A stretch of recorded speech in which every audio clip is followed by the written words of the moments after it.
Si Light ay isang mahina at kaawa-awang adventurer na muntik nang patayin ng sarili niyang mga kasamahan, ngunit matapos mawalan ng pag-asa ay aksidente niyang na-unlock ang isang cheat skill at naging pinakamalakas upang makapaghiganti. Nagsisimula ang kwento kung saan, pagkatapos ng Big Bang ang mundo ay walang hugis at walang laman hanggang sa magbigay ng liwanag ang Diyosa dito. Pagkatapos ay lumikha siya ng isang kontinente na may 9 na uri ng lahi at ito ang mga Dragonite, Elf, Anafolk, Duwende, lahing demonyo, Dark Elf, Centaur, mga lahi ng hayop at mga tao. Makaraan ang 10 siglo ay ipinanganak si Light at nang siya'y tumanda na ng kaunti, nagpa siya siyang subukan at maging isang adventurer at nagpaalam siya sa kanyang pamilya at nagsimulang maglakbay mag-isa, nangako siyang magiging matagumpay na adventurer at iaahon sa kahirapan ang kanyang pamilya. Naglakbay siya papunta sa malaking lungsod subalit naligaw at sinubukan niyang magtanong ng direksyon, pero pinagalitan siya ng isang lahing hayop dahil nakipag-usap daw siya kahit isa lang siyang mababang uri, humingi ng paumanhin si Light at sa huli ay nakarating din sa isang guild. Napansin ng receptionist na unang beses ni Light sa guild kaya malugod niya itong tinanggap, tinanong niya kung may espesyal na kakayahan si Light at ipinahayag nito na mayroon siyang kakayahang unlimited gacha, humingi ng demo ang receptionist kaya nag-roll si Light at nakasummon ng isang card. Pagbitaw niya sa card ay lumabas lang ang isang walang silbing tinidor, agad niyang ipinaliwanag na halimbawa lang iyon ng kanyang kapangyarihan at nag-summon siya ng iba pang card para patunayan ang lakas ng kanyang kakayahan, pero puro walang kwentang gamit pa rin ang lumabas. Ipinarehistro siya ng receptionist bilang isang F-rank adventurer at binigyan siya ng adventurer card, tinanong ni Light kung may trabaho siyang pwedeng simulan agad kaya't itinuro siya ng receptionist sa bulletin board ng mga job request. Nag-atubili siyang lapitan ang board kaya napansin ng receptionist na hindi pala siya marunong magbasa. Kaya siya na mismo ang nagbasa ng mga madaling trabaho at ipinaliwanag niya na mababa ang bayad, pero masaya namang tinanggap ni Light ang trabaho at sinimulan ni Light ang pag-ipon ng kahoy at pagbuhat ng lupa para matapos ang mga gawain. Pagkatapos ng isang araw na trabaho ay nabayaran siya kaso hindi siya natuwa sa kinita niya dahil halos sapat lang iyon para makakuha siya ng matuluyan sa lungsod. Habang naglalakad ay nabangga siya ng ilang lahing hayop na beast folk at kinuha nila ang kita niya bilang kabayaran sa abalang na idulot daw niya sa kanila. Nagmakaawa si Light na ibalik ang pera dahil wala siyang matuluyan kung wala iyon, ipinaliwanag ng mga lahing hayop na mas magagamit daw nila ng mas maayos ang pera na iyon dahil kulang lang naman iyon para sa kwarto, iniwan nila si Light na nakahandusay sa kalsada at naglakad palayo. May ibang mga lahing hayop na dumaan sa tabi ni Light at sa halip na tulungan siya, sinermonan pa siya dahil sinasakop lang daw niya ang kalsada ng walang saysay at biglang may mga taong pumapalibot kay Light, at isang elf ang nag-abot ng kamay sa kanya. Kinuha niya iyon ng hindi nag-iisip pero umatras agad nang mapansin niyang isang elf pala iyon, natakot siyang baka paparusahan siya nito dahil nadudumihan niya ang kamay nito pero tiniyak ng elf na gusto lang niyang tumulong. Niyakap niya si Light para palakasin ang loob nito at nagtataka si Light kung bakit siya pinapahirapan ng babae para lang damayan siya. Ipinakilala ng grupo ang kanilang sarili bilang mga kabilang sa Conquered Tribes na isang samahan na binubuo ng 9 na lahing nilikha ng Diyosa. Nagpakilala ang isang lahing hayop na sigaw kay Light at ipinakilala ng elf ang sarili niya bilang Sasha at ipinakilala naman niya ang Dragonite na si Drago. Ipinakilala rin niya si Diablo bilang isang lahing demonyo, si Aboro bilang isang Oni folk, si Nano bilang isang duwende at si Sean bilang isang dark na elf, at si Santor bilang isang centaur. Ipinahayag ni Nano na ang tanging kulang sa kanilang grupo ay isang tao at ipinaliwanag ni Sean na binuo nila ang grupo dahil nais nilang wakasan ang diskriminasyon sa lahi at lumikha ng patas na mundo para sa lahat. Inimbitahan nila si Light na sumama sa kanilang grupo at naniniwala si Light na mabuti ang ipinaglalaban nila, kaya agad niyang tinanggap ang invitation. Makalipas ang ilang araw ay sumama siya sa kanila upang tuklasin ang abyss, ngunit dahil sobrang baguhan niya ay muntik na siyang lamunin ng isang halimaw at nailigtas siya ni Drago, subalit biglang umatake ang isa pang dambuhalang ahas mula sa likuran. Mabilis na pinapana ni Sasha ang halimaw at napatumba ito at binalaan niya si Light na mag-ingat dahil nasa pinakamalakas silang dungeon, maaaring mamatay siya agad sa isang atake lang ng kahit anong halimaw. Naramdaman ni Light na pabigat lang siya sa grupo subalit pinagaan ni Drago ang loob niya at sinabing ayos lang siya dahil gusto nila ang tsaa na niluluto niya para sa lahat. Nagpatuloy sila sa pag-explore sa abyss hanggang sa makarating sila sa isang dead end. binanggit ni Drago na perpekto ang lugar na iyon para sa kanilang gagawin. Akala ni Light ay magpapahinga lang sila kaya nagsimula na siyang magtimpla ng tsaa, pero biglang sinabi ni Drago na hindi na niya kailangang magtimpla dahil papaalisin na nila siya sa kanilang grupo. Hindi makapaniwala si Light sa nangyayari at sumang-ayon ang lahat kay Drago at sinermonan siya dahil sobrang walang silbi raw siya, pati raw ang tiyaan niya ay hindi masarap na akala ni Light na nagbiro lang sila at sinusubukan niyang tumawa para tawagin silang tigilan iyon, ngunit ipinahayag nilang hindi siya sapat na mahalaga para pag-aksayahan nila ng biro. Nagtataka si Light kung bakit bigla silang naging malupit sa kanya gayong mabait sila kanina. Inamin ni Drago na mabait lang sila noon dahil sa kakaibang kakayahan ni Light at ipinahayag niyang tinitiis lang nila siya dahil napansin ng kanilang mga nakatataas ang kakayahan ni Light at gusto nilang alamin kung isa ba siyang prodigy. Hindi maintindihan ni Light ang sinasabi nila dahil halatang halata naman mula pa sa simula na walang silbi ang kakayahan niya. Sinubukan niyang magtanong pa pero pinatigil ni Drago siguro sa pagpapaliwanag dahil sobra na raw ang nasabi nito. Wala namang pakialam siguro at sinabing wala nang saysay magtago pa ng impormasyon dahil hindi na raw magtatagal si Light. Inutusan ni Drago siguro na tapusin na si Light bago pa dumating ang ibang mga adventurer, inuunat ni Guro ang kanyang matatalim na kuko at hinahampas si Light at naiwan sa kanyang pisngi ang isang malalim na hiwa, doon lang tuluyang naunawaan ni Light na hindi na sila nagbibiro. Nagpanik si Light at nagsimulang tumakbo para iligtas ang sarili. Ipinahayag ni Sasha na hindi nila siya palalayain at iiwan na lamang sa mga halimaw ng dungeon. Nagpana siya ng palaso sa binti ni Light at bumagsak ito at nagpatuloy siguro sa paghahabol at sinipa ng malakas si Light bago paulit-ulit siyang pinagsusuntok. Tinawag siya ni Drago para itigil iyon pero sinermonan siya ni Guro at nagsabing huwag siyang makialam. Pinaalalahanan ni Sasha siguro na ang palabas nila ay namatay si Light sa isang hindi inaasahang halimaw. Kaya't huwag niyang bigyan ng mga sugat na makakasira sa kanilang kwento. Napilitan siguro na sumunod at nagpa siya na tapusin na ang paghihirap ni Light, nagmamakaawa si Light na tigilan na siya at pilit gumapang palayo gamit ang natitira niyang lakas, sigaw naman ay tuwang-tuwa sa kaawa-awang itsura ni Light at mas lalo pa siyang ginanahan na ituloy ang paghahabol. Samantala sa loob-loob ni Light ay sinusumpa niya ang kapalaran dahil sa sinapit niya. Hindi niya maintindihan kung bakit napakabagsik ng tadhana sa kanya at sumigaw siya sa galit at kagustuhang makaalis, biglang lumitaw ang isang teleportation trap at sinubukan ni Gao na pigilan si Light bago ito mawala, pero huli na siya at na-teleport na si Light sa ibang bahagi ng dungeon. Napagtanto ni Light na mababa pa rin ang tsansa niyang mabuhay dahil tiyak na makakasalubong pa rin siya ng mga halimaw. Bigla niyang naramdaman ang matinding pangungulila sa tahanan at ang mga kaibigang inakala niyang nahanap niya sa lungsod ay sila pa palang pinakamalupit na kaaway niya. Hindi pa rin niya maunawaan kung bakit kailangan nilang maging ganoon kalupit sa kanya, gayong palagi niya silang nirerespeto at pinahahalagahan at masaya siya sa simula, ngunit nalaman niyang peke pala ang buhay na iyon. Nagtataka siya kung bakit sobrang interesado sila sa kanyang kakayahan na pati buhay niya isinusugal nila para lang matiyak na hindi siya isang master ng mahika. Nangako si Light na hindi niya kailanman patatawarin ang mga nagtangkang pumatay sa kanya, kahit pasinunod lang nila ang utos ng kanilang mga nakatataas. Tahimik niyang ipinangako sa sarili na maghihiganti siya balang araw, nagbigay ito sa kanya ng bagong layunin at napagtanto niyang hindi siya pwedeng mamatay sa dungeon. Pinilit niyang bumangon at muling tumayo pero bigla siyang nakarinig ng malakas na ungol sa likuran niya. Paglingon niya ay nakita niya ang isang level 1000 na Chimera na nakatayo sa harap niya. Akala niya noon mga alamat lang ang ganitong kataas na antas ng halimaw, napagtanto niyang naitapon siya sa pinakamalalim na bahagi ng dungeon. Sinubukan niyang mag-isip ng paraan para makatakas pero wala siyang maisip at ang tanging meron lang siya ay ang kanyang unlimited gotcha, na sa tingin niya'y walang silbi at tila sumpakay sa biyaya. Gayunman ay ibinuhos ni Light ang lahat ng galit at sakit sa kanyang kakayahan, sawa na siya sa kalupitan ng mundo kaya't nagpa siya siyang kontrolin ang sarili niyang kapalaran at bigla siyang nakapagsummon ng isang makapangyarihang maidservant, at sa isang iglap lang ay pinatay nito ang Chimera gamit ang isang malakas na atake at lumapit ang maid kay Light at napaluhod sa harap niya.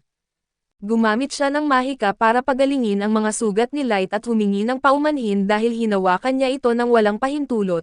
Hindi raw niya kayang tiisin na makita siyang may mga pilat at sugat at napansin ni Light na wala ng sakit ang kanyang katawan kaya't agad siyang tumayo. Tinawag ng maid si Light bilang kanyang master at nangakong mananatiling tapat at maglingkod sa kanya magpakailanman. hindi maintindihan ni Light ang nangyayari dahil hindi niya kilala ang maid. Ipinakilala ng babae ang sarili niya bilang isang level 9,999 summon na nagngangalang May. Ipinaliwanag niya na isa siyang sobrang bihirang card na nakuha mula sa unlimited gotcha ability ni Light. Hindi makapaniwala si Light dahil para sa kanya na puro walang kwentang gamit lang ang naipapatawag niya noon, hindi niya maunawaan kung paano isang napakalakas na nilalang tulad ni May ang nasummon niya. Napansin ni May na hindi alam ni Light ang totoong saklaw ng kanyang kapangyarihan. Humingi siya ng pahintulot kay Light para gamitin ang kanyang kakayahang appraiser upang siyasatin ang detalye ng unlimited gotcha nito. Sigurado siya na hindi walang kwenta ang kakayahan ni Light gaya ng sinasabi ng iba at pumayag si Light at ginamit ni May ang kanyang appraisal eye. Nakita ni May na may napakataas na uri ng concealment spell na nagtatago sa totoong stats ni Light sa mata ng mga karaniwang tao. Sinabi niya na sino mang mas mababa sa kanyang antas ay hindi makikita ang totoong lakas ni Light. Kaya lahat ay naniwala na walang silbi ang kanyang kakayahan. Ipinahayag niya na ang kakayahan ni Light ay hindi talaga walang halaga dahil kaya niyang mag-roll ng gotcha ng walang hanggan at makatawag ng mga card na may iba't ibang rarity batay sa kapal ng kanyang mana. Ipinaliwanag ni May na ang mana ay pinakamahina ang densidad sa ibabaw, kaya imposibleng makatawag ng sobrang bihirang card tulad niya sa mga mabababang lugar. Gayunman ay ipinaliwanag ni May na ang pinakamababang palapag ng dungeon ay puno ng napakakapal na mana, kaya tumataas ang tsansa na makakuha ng sobrang bihirang card at pinuri ni May si Light dahil nakarating siya hanggang sa pinakamalalim na bahagi ng dungeon, kung saan niya tuluyang nagamit ang buong potensyal ng kanyang kakayahan at nakasama ng isang napakalakas na card tulad niya. Napansin ni May na hindi maganda ang kondisyon ni Light para harapin ang mga halimaw. Ngunit tiniyak niyang paprotektahan niya ito hanggang makabalik sila sa ibabaw. Inamin naman ni Light na hindi siya kusang nakapunta sa pinakamalalim na bahagi ng dungeon dahil hindi niya kakayanin na mag-isa. Ibinunyag niyang may kasama siyang grupo sa una ngunit pinagtaksilan siya ng mga ito matapos nilang pagdesisyonan na walang silbi ang kanyang kakayahan. Isinalaysay niya kung paano siya pinagsasaksak ng mga kuko at tinamaan ng mga palaso. Kinot siya dahil daw wala siyang kwentang kakayahan at isa lang siyang kaawa-awang tagasilbi. Ang tanging hangarin lang ni Light ay makapagtrabaho bilang adventurer para maitaguyod ang kanyang pamilya. Hindi niya maunawaan kung bakit kailangan siyang tretuhin ng ganoon kalupit ng ibang mga lahi dahil lang isa siyang tao. Labis siyang nasaktan dahil buong puso siyang naniwala sa pangako ng kanyang mga dating kasama na wawakasan ang diskriminasyon sa lahi at lilikha ng patas na mundo para sa lahat. Umasa siya na makakatulong siya sa kanilang pangarap para hindi na kailangang matakot at magdusa ang kanyang pamilya ngunit sa huli, nadurog lang ang tiwala at pag-asa niya pero lahat pala iyon ay puro kasinungalingan, naging emosyonal si Light at nanghina ang kanyang mga tuhod. Bumagsak siya sa sahig at nakaluhod at nakahawak sa lupa, at nanumpang hindi niya palampasin ang pagtataksil na ginawa sa kanya at nilapitan siya ni May, pinakalma at humingi ng tawad sa lahat ng pinagdaanan niya sa napakaikling panahon. Inamin ni May na hindi niya lubusang maiintindihan ang lalim ng sakit ni Light dahil isa lamang siyang summon, ngunit nakikiramay pa rin siya at nangako siya na ipapahiram ang kanyang kapangyarihan kay Light para makapaghiganti sa lahat ng nanakit sa kanya. Hiningi niya ang utos ni Light at sinumpaan niyang dadalhin sa kanya ang mga ulo ng kanyang mga kaaway. Ngunit inutusan siya ni Light na tumigil at tumanggi si May dahil sa tingin niya hindi nararapat kaawaan ang mga traidor. Ipinaliwanag ni Light na hindi dahil pinapatawad niya ang mga ito at nais lamang niyang maging malakas upang siya mismo ang makabawi at maramdaman ang buong kasiyahan ng personal na paghihiganti, sa halip na ipaubaya sa isang katulong ang madumi na gawain. Nanumpa siyang ipaparamdam sa kanila ang sakit at paghihirap na ibinigay nila sa kanya. Tumingin muli si Light kay May at handa na sana siyang pagtatawanan nito sa kanyang hangarin. Subalit sa halip ay nangako si May na tutulungan siyang palakasin ang sarili hanggang sa kaya na niyang makabawi sa paraang gusto niya. Binanggit ni May na buo ang tiwala niya sa kakayahan ni Light dahil siya lang ang nakakaalam ng totoong kapangyarihan nito. Ang katiyakang ibinigay ni May ay nagbigay ng kumpiyansa at tapang kay Light. Nagpasalamat siya kay May dahil nasa tabi niya ito. Muling nag-roll si Light gamit ang kanyang unlimited gotcha habang sinisimulan niyang buuin ang isang kahariang magpalakas sa kanya, upang magawa niyang tuparin ang kanyang makatarungang paghihiganti. 3 taon ang nakalipas sa pinakamalalim na bahagi ng bangin ay naglalakad si Light sa mga pasilyo ng isang napakalaking kastilyo, kasama niya si May habang lahat ng mga dalagang tagasilbi ay yumuyuko sa kanya. pero hindi nagtagal ay nagsimula silang purihin at sipsipin siya ng walang tigil. Siyempre ay hindi ito ikinatuwa ni May kaya't humingi siya ng pahintulot na patahimikin ang mga madaldal na tagasilbi. Sinubukan ni Light na sabihin na hindi naman ito malaking bagay dahil lahat sila ay nahuhumaling lang sa kanya at wala naman silang ginagawang masama. Lumabas siya para maglakad sa mga kalsada ng kanyang lupain at lahat ay bumati sa kanya bilang kanilang Panginoon. Isang babae ang nagulat sa kanya na nauubos na ang mga merienda, kaya sinabi ni Light na ipapaalam niya ito sa tagapamahala. Habang naglalakad sila ay binanggit ni May na sisiguraduhin niyang maaayos agad iyon para hindi isipin ng mga tao na may problema sa pamamahala. Binanggit ni Light na tumaas ang populasyon nitong nakaraang 3 taon, kaya baka kailangan ng suriin muli ang buong sistema. Tinanong niya kung ano ang ginagawa ng ibang kasamahan nila sa grupo at binanggit ni May na masigasig nilang tinutupad ang kani-kanilang mga misyon. Si Oki ay nag-e-explore sa itaas na bahagi ng bangin at gumagawa ng mga mapa. Natutuwa si Light nang marinig iyon at ipinaliwanag na napupuno ng mga halimaw ang mga kagubatan sa paligid ng bangin, pero hindi naman iyon problema para sa isang henyo tulad ni Oki at idinagdag ni May na hindi siya sigurado dahil si Oki ay pabago-bago tulad ng isang pusa at alam naman iyon ni Light. Tumawa lang si Light at sinabi na gusto niya talaga si Oki sa ganoong paraan kaya wala siyang nakikitang problema roon. Pagkatapos noon ay tinanong niya tungkol sa iba kaya't sinabi ni May na si Ellie ay masipag na nagtatrabaho sa pagbuo ng bagong mahika ayon sa kanilang malaking plano, at malaki na raw ang kanyang progreso. Binanggit ni Light na marami silang proyekto na sabay-sabay ginagawa kaya umaasa siyang hindi masyadong mapagod si Ellie. Ipinaalala naman ni May na nag-e-enjoy silang lahat sa paglilingkod sa kanya kaya't wala siyang dapat ipag-alala. Sa huli ay ipinabatid ni May na si Nason ay nagpapatrolya pa rin sa paligid ng kastilyo gaya ng dati. Pagkatapos ng lahat siya ay isang expert pa rin sa laban ng pisikal at kahit na hindi naman siya ganoon kagaling sa ibang bagay, binanggit ni Light na gusto niyang kasama si Nason dahil mas nagiging masaya ang mga bagay kapag nandoon ito, kaya wala siyang reklamo. Pagbalik nila sa kastilyo ay sinalubong sila ng isang lalaking nagngangalang Jack na nagsabing napagod na siya sa kahihintay kay Light. Naiinis si May sa kung gaano siya kakasual makipag-usap sa kanyang Panginoon, kaya pinaalalahanan niya ito na kausapin si Light ng may paggalang. Tinuwanan lang ni Light ang sitwasyon at iginiit na ayos lang dahil itinuturing niya si Jack bilang parang nakatatandang kapatid. Hindi pa rin masaya si May sa narinig pero dagdag ni Light na kung gusto nitong maglabas ng inis, dapat ay idaan niya iyon sa ensayo. Pagkatapos nito sa lugar ng pagsasanay ay naghahanda si Light para makipaglaban kay Jack at sinabing ngayong araw ay walang paghawak o pagpigil. Ipinaliwanag pa ni Jack na sumugod siya ng buo kung handa siya, kaya agad na tumakbo si Light papunta sa kanya at tinamaan siya ng isang malakas na suntok sa tiyan na nagpaurong sa kanya dahil sa lakas ng tama. Medyo nagulat si Jack pero natawa at sinabing maghinay-hinay siya. Dahil ang suntok na iyon ay sapat na para pumatay ng sinumang tao maliban sa kanya at sa kabutihang palad para sa kanya, hindi siya tinatawag ni Jack na isang bakod ng bakal at dugo ng walang dahilan. Ipinapaalala ni Light sa kanya na sinabi na niya kanina na hindi siya magpipigil kaya't wala siyang balak huminto ngayon, nagustuhan ni Jack ang determinasyon niya kaya nagbitaw rin ito ng suntok, sabay iwas sa lahat ng atake ni Light ng madali lang. Samantala si Nazuna ay masayang nagpapatrolya sa paligid ng kastilyo at halatang nag-e-enjoy siya sa pagtupad ng mga utos ni Light dahil para sa kanya, ito ay isang napakahalagang tungkulin at isang grupo ng mga dalagang tagasilbi ang pumuri sa kanya, sinasabing kahanga-hanga ang kanyang sipag at dedikasyon. Halatang tuwang-tuwa si Nazuna sa mga papuri kaya't tinanong siya ng isa sa mga dalaga kung saan naman siya magpapatrolya pagkatapos. Medyo naguluhan siya sa tanong kaya't ipinaliwanag ng mga dalaga na may isang lugar silang gustong ipasuri sa kanya. Isa raw itong napakahalagang lugar at lubos na lihim kaya't sila ay ipinagbabawal pumasok doon tanging siya lang ang pwedeng pumasok.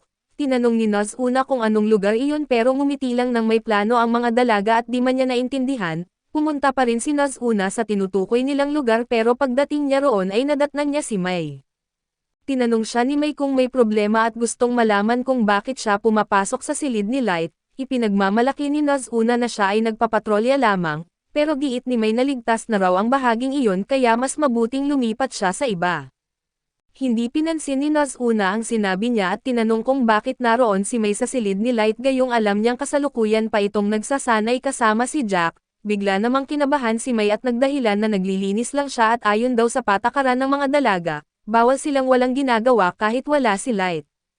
Hindi na siya pinatapos ni Nazuna at agad na pumasok sa silid upang siyasatin kung malinis nga pero nang makita niya ang magulong kama, napansin niyang parang may nagpagulong-gulong at nagpaikot-ikot doon habang nayuyugyug ang mga unan. Sinubukan ni May na manatiling kalmado at sinabi na sinadya niyang gawin iyon dahil bahagi raw iyon ng kanyang natatanging estilo sa pag-aayos ng kama.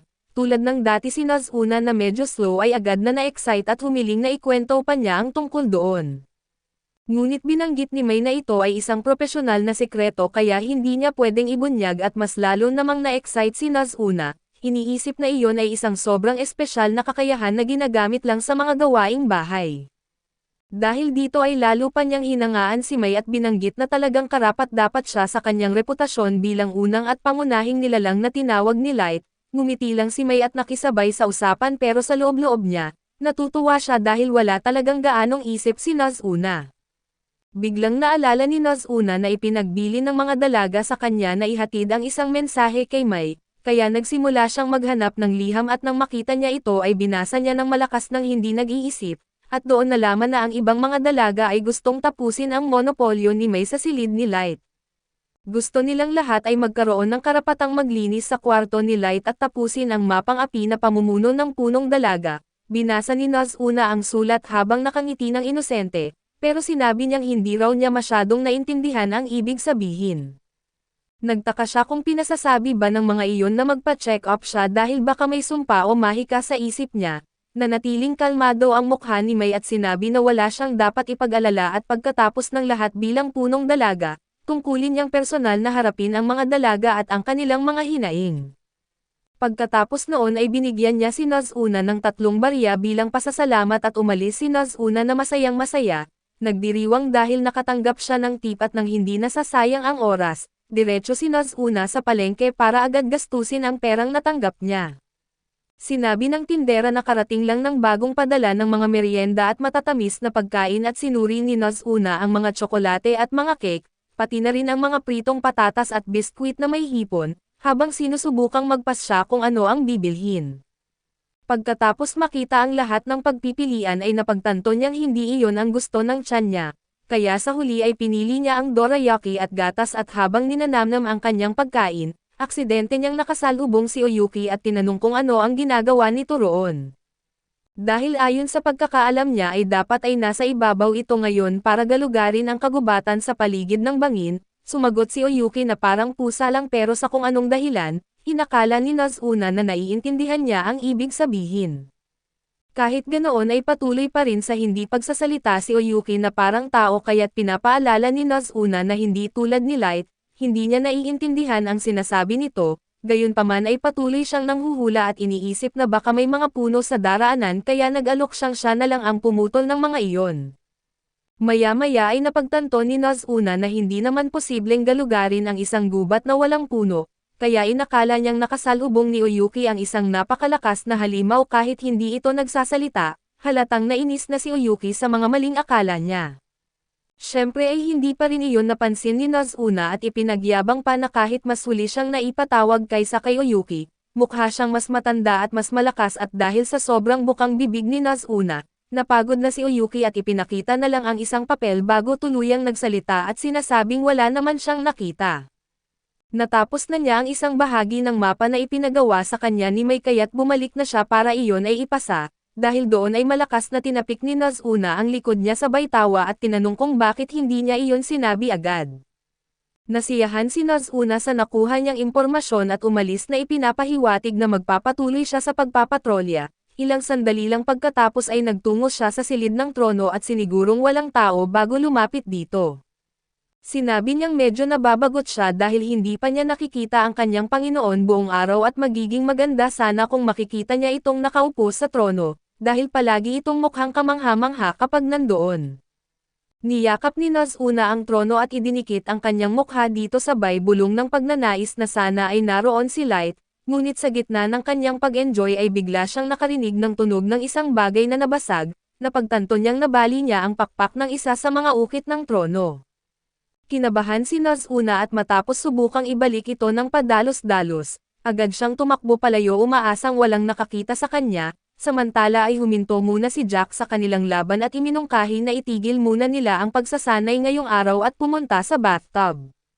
Pumayag si Light sa mungkahi kaya't pagkatapos ng mahabang araw ng ensayo ay nagpasya silang magpahinga. Giit ni Jack na halos nakabisado na niya ang paggamit ng kanyang katawan bilang sandata ngunit sinabi ni Light na iyon ay dahil sa kanya at dahil pinaaalala niya kay Jack na iilan lang ang may kakayahang lumaban sa kanya sa ilalim ng bangin, na nangangahulugang mas kaunti pa sa ibabaw ngunit hindi wala.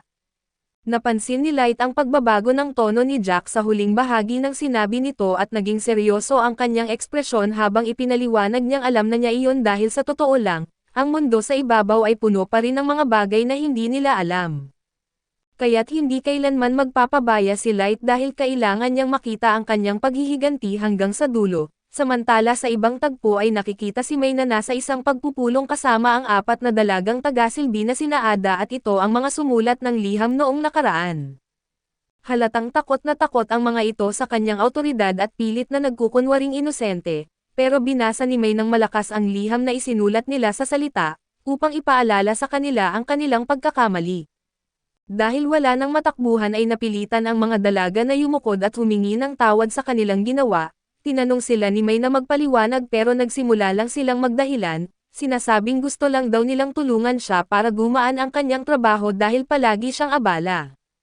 Siyempre ay hindi naniwala si May sa palusot nila at sinabing mas masama pa nga na pinaghatid pa nila si Noz una ng mensahe imbes na sabihin ito ng direkta sa kanya, dahil dito ay nagsisi ang mga dalaga sa kanilang ginawa at inamin na ginawa nila iyon dahil narinig nilang palihim daw inaamoy ni May ang kama ng kanilang Panginoon.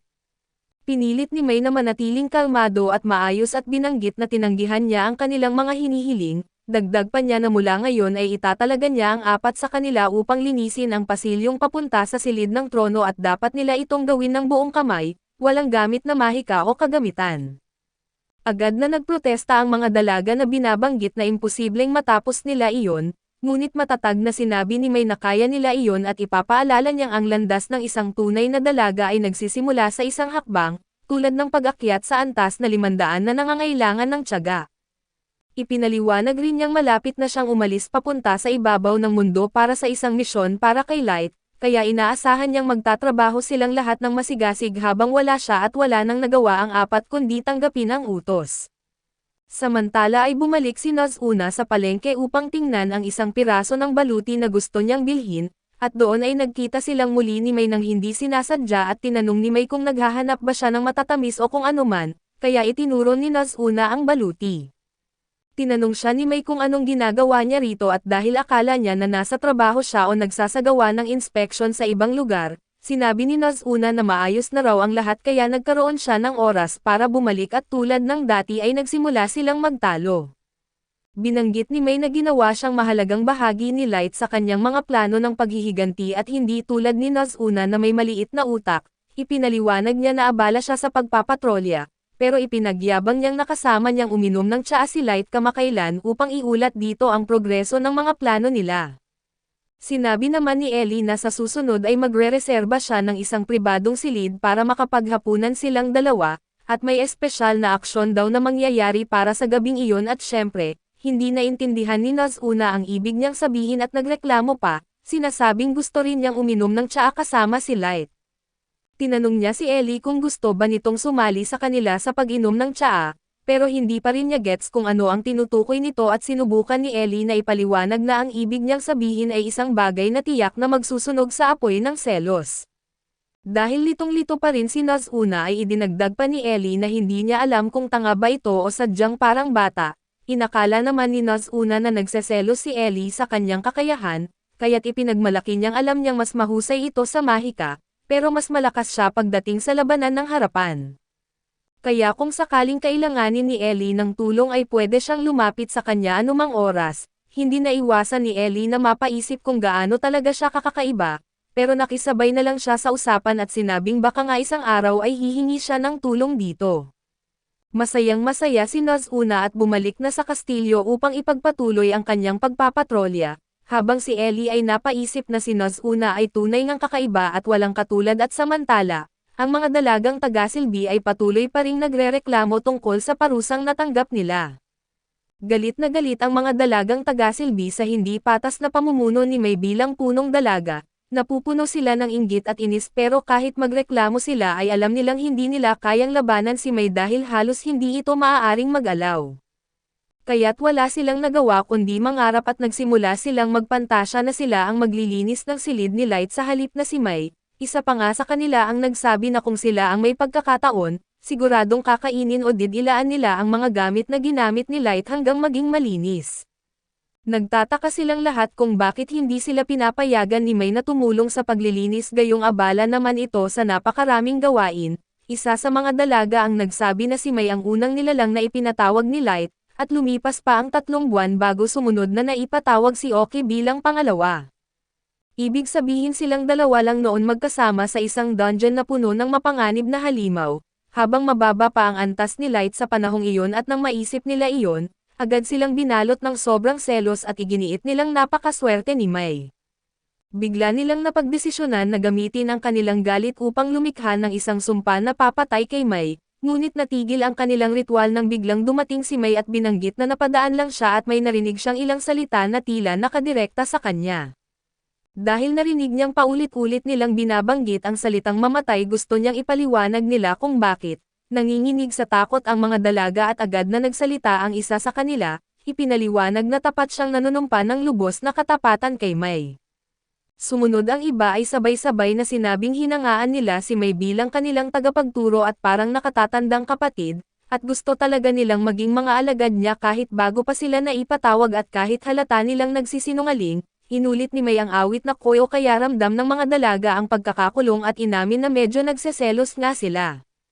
Pagkatapos ng lahat siya ang unang naipatawag ni Light at maliwanag na sinabi ni May na wala siyang obligasyon na ibahagi iyon, pero sa 3 buwang nagdaan bago naipatawag si Oki, ginugol ni Light ang lahat ng oras niya sa pagbabasa ng iba't ibang aklat at pag-ensayo ng iba't ibang sining. Wala raw panahon para sa mga bastos na bagay na kanilang pinangangalayahan at inamin ni May na napadaan siya dahil inakala niyang masyado siyang mahigpit sa kanila at baka naging sobra ang mga utos niya. Subalit nagkamali siya at dahil tila kulang pa rin ang kanilang pagsasanay, itinalaga rin niya ang 4 na dalaga upang linisin ang silid ng trono. Muling nagprotesta ang mga dalaga pero sinabi ni May na may panahon pa sila para magmura at magtaray, kaya malinaw na may oras din sila para maglinis at wala nang ibang pagpipilian ang mga ito kundi linisin ang silid ng trono at tapusin ito bago magumaga. Hindi man nila alam kung matatapos nila sa oras habang nagmamadali ay natanggal ang pakpak ng ukit na nabasag ni Nazuna, nang ang isang dalaga ay sinubukan na linisin ang trono at doon na nagsimulang magpanik ang lahat. Samantala ay tahimik na nakahiga si Nazuna sa kama na sobrang saya sa isa pang matagumpay na araw, nagbabantay ng kapayapaan subalit medyo nadismaya dahil hindi niya nakita ang kanyang Panginoon buong araw. Naiinis siya at kung uutusan lang sana siya ay agad siyang aakyat sa ibabaw at wawasakin ng walang alinlangan ang mga mahina doon, pero malinaw na hindi mangyayari iyon at wala nang ibang pagpipilian. Nakatulog si Nazuna na may pag-asang makita si Light kinabukasan at tulad ng ninanais niya ay sa sumunod na araw ay nakita niya ito habang nagtatalo sila ni Ellie sa lugar ng pagsasanay. Tuwa-tuwa si Nazuna dahil natupad ang kanyang hiling pero sinabi ni Ellie na hindi naman talaga siya ang pakay ni Light. Habang nagtatalo silang muli ay napagpasyahan ni Light na haplasan si Oyuki na parang isang pusa dahil sa tingin niya ay napakaganda nito. Tinanong ni Ellie kung ano ang ginagawa niya at ipinaliwanag ni Light na hindi niya mapigilan ang sariling tretuhin si Oyuki na parang totoong pusa. Hindi natuwa ang mga babae sa ginawa niya, kaya't sinabi ni Light kay Oyuki na lumayo muna dahil oras na para magtrabaho. Biglang lumitaw ang isang dambuhalang impyernong asong bantay at nagsimulang manginig si Light sa takot. Isang reaksyon mula sa trauma ng kanyang unang araw sa bangin at habang siya'y nakatulala, nagbago bigla ang aura ng mga babae at tinitigan nila ang halimaw ng may matinding pananakot at itinuturing ang presensya nito bilang insulto laban sa kanilang Panginoon. Sa isip nila ay dapat nang lipulin ang lahat ng ganitong nilalang at pati sa dungeon at sa ibabaw dahil ginugulo nila ang kanilang amo. Umatras ang halimaw nang maramdaman ang napakalakas na enerhiya ng kanilang antas na 9,999. Ngunit bago pa sila makakilos ay pinigilan sila ni Light at sinabing ayos lang siya at lumapit siya sa halimaw. Hinahaplos ito at humingi ng paumanhin para sa inasal ng mga babae at alam ni Light na kahit biro lang, Kung sakaling seryosohin ng mga ito tiyak na pupuksay nila ang nilalang pero hindi iyon ang gusto niya. Nang hindi na nagsasayang ng oras ay binanggit ni Light na nakatanggap siya ng balita mula kay Mai, kaya oras na upang simulan ang kanilang plano at kumakagat na raw ang bitag kaya umaasa siya sa kanila upang ihain ang unang yugto ng kanyang matagal ng pinaghahandang paghihiganti, isang planong 3 taon nang binubuo. Sa isa pang eksena ay makikita natin si Garou sa daanan ng mga hayop, ang opisyal na lungsod ng mga lobo na kung saan lahat ng hayop ay nagpapakita ng labis na paggalang sa kanya, tinatamasa lang niya ang lahat ng papuring natatanggap niya araw-araw at tinitingnan ang iba bilang mga simpleng tauhan lamang. Habang naglalakad siya sa lungsod ay napansin niya ang isang batang tao na naghahalongkat sa basurahan, kaya't agad niya itong nilapitan at sinipa at dinuraan sa mukha. Inutusan ni Garou na alisin ito sa kanyang paningin at pagkatapos ay nagtungo sa isang bar kasama ang kanyang grupo, sabay bayad sa pagkain at inumin ng lahat dahil sabi niya ay marami pa siyang pera. Pinuri siya ng kanyang mga kasamahan dahil sa pagiging kamangha-mangha, binabanggit na isa siyang huwaran para sa mga taong mula sa mababang uri tulad nila, ang makita siyang mula sa pagiging ulila sa mahihirap na lugar hanggang sa pagiging susunod na pinuno ng kawan ay tunay na nakaka-inspire para sa kanila, kaya hindi nila mapigilan na humanga sa kanya. Ipinaliwanag ni Garou na hindi iyon madali at dapat nilang matutunang gamitin ng matalino ang likas na pandaman na taglay ng mga hayop. Sinabi ng iba na ang sa kanya ay nasa ibang antas, dahil maging ang mga dragon ay humahanga sa kanyang kakayahan. Ipinaliwanag ni Garou na ang lahat ay nasa ilong sa lakas ng pangamoy, dahil kailangan niyang matukoy ang mga matinong trabaho mula sa mga maruruming gawain sa pamamagitan ng kanilang amoy at sa ganitong paraan siya umangat sa tuktok. Tinatanggap lamang ang mga magagandang trabaho na kabilang na ang isang ginawa niya 3 taon na ang nakalipas. Alam ng lahat na tinutukoy niya ang kasunduang ginawa ng mga tribo, kaya tinanong siya kung anong klaseng trabaho iyon at ngumiti siya at ipinapaalala sa kanila na inuutusan siya ng federasyon na panatilihin itong lihim. Humingi ng paumanhin ang mga kasamahan niya at nagpatuloy na lang sa pag-inom, pero nagbalik sa isip ni Garou ang nangyari 3 taon na ang nakalipas at alam niyang iyon ang pinakamasarap na trabahong ginawa niya. Sa lahat ng iyon ay kailangan lang niyang patayin ang isang nakakaawang batang tao na pinaghihinala ang maaaring isang guro at dahil doon ay naging mayaman at tanyag siya, medyo naiinis lang siya dahil hindi nila natagpuan si Light matapos itong mag-teleport, pero sigurado siyang walang paraan para makaligtas ito. Gayunman ay gusto pa rin niyang malaman ang higit tungkol sa guro nitong hinahanap ngayon ng lahat ng bansa sa mundo, pero alam niyang delikado kung maghuhukay pa siya ng impormasyon at habang nag-e-enjoy pa ang lahat sa pag-inom, biglang dumating si Mai at pinutol ang kasiyahan na tinanong si Garou kung siya ba ang dating miyembro ng kasunduang tribo. Kinumpirma ito ni Garou kaya't ipinakilala ni Mai ang sarili bilang tapat na tagasilbi ni Light bilang kanyang pinakapinagkakatiwalaang alila. Matagal na raw niyang hinahanap ang kinaroroonan ng kanyang amo dahil isa itong mahalagang tao na may dugong maharlika. Halatang hindi naniniwala si Garou sa kwento kaya't sinabi niyang huwag siyang magpanggap dahil hindi siya naniniwala sa ganoong palusot. Ipinaliwanag ni Mai na hindi niya maaaring ibunyag ang mga detalye kaya wala na itong masabi pa. Nanahimik si Garou habang nag-iisip at alam niyang dapat ay nalaman na ng mga makapangyarihang tao ang lahat ng posibleng impormasyon tungkol kay Light, at ni minsan ay hindi nabanggit na may dugong maharlika ito subalit kung sakaling totoo ang sinasabi ng babaeng ito, siguradong may malaking halagang pera na nakataya. Iginiit ni Garou na nahihirapan pa rin siyang maniwala at ipinaliwanag ni Mai na matagal na siyang naglalakbay sa buong mundo para hanapin si Light, kamakailan lang niya nalaman na sumali ito sa isang grupo ng mga adventurer, ngunit nakarating din sa kanya ang balitang namatay na ito sa kailaliman ng bangin. Kaya hiling niya kay Garou na samahan siya roon dahil gusto niyang makita mismo ang lugar kung saan huling nakita si Light na nabubuhay. Binalaan siya ni Garou na delikado ang ganoong misyon ngunit binanggit ni Mai na handa siyang magbayad kapalit ng tulong nito. Tahimik ang lahat sa loob ng silid nang buksan ni Mai ang bag na puno ng ginto, ngunit nakaramdam si Garou ng pagdududa at hindi siya makapaniwalang galing sa maharlikang pamilya si Light, at tila napakadali lamang nababayaran lang siya ng babae para samahan ito.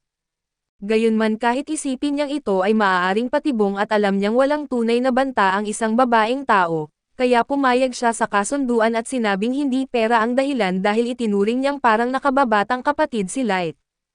Ipinagmalaki ni Garou ang kanyang katayuan at ipinaliwanag niyang nakatayo si Mai sa harap ng magiging pinuno ng tribo ng mga lobo, kaya magtitipon siya ng mga piling tauhan upang samahan siya sa mapanganib na dungeon na tinatawag na abismo. Ngumiti si May at nagpasalamat habang tumutulo ang luha at pinapanatili ang kanyang perpektong pag-arte upang tuluyang mahulog si Garou sa kanyang bitag.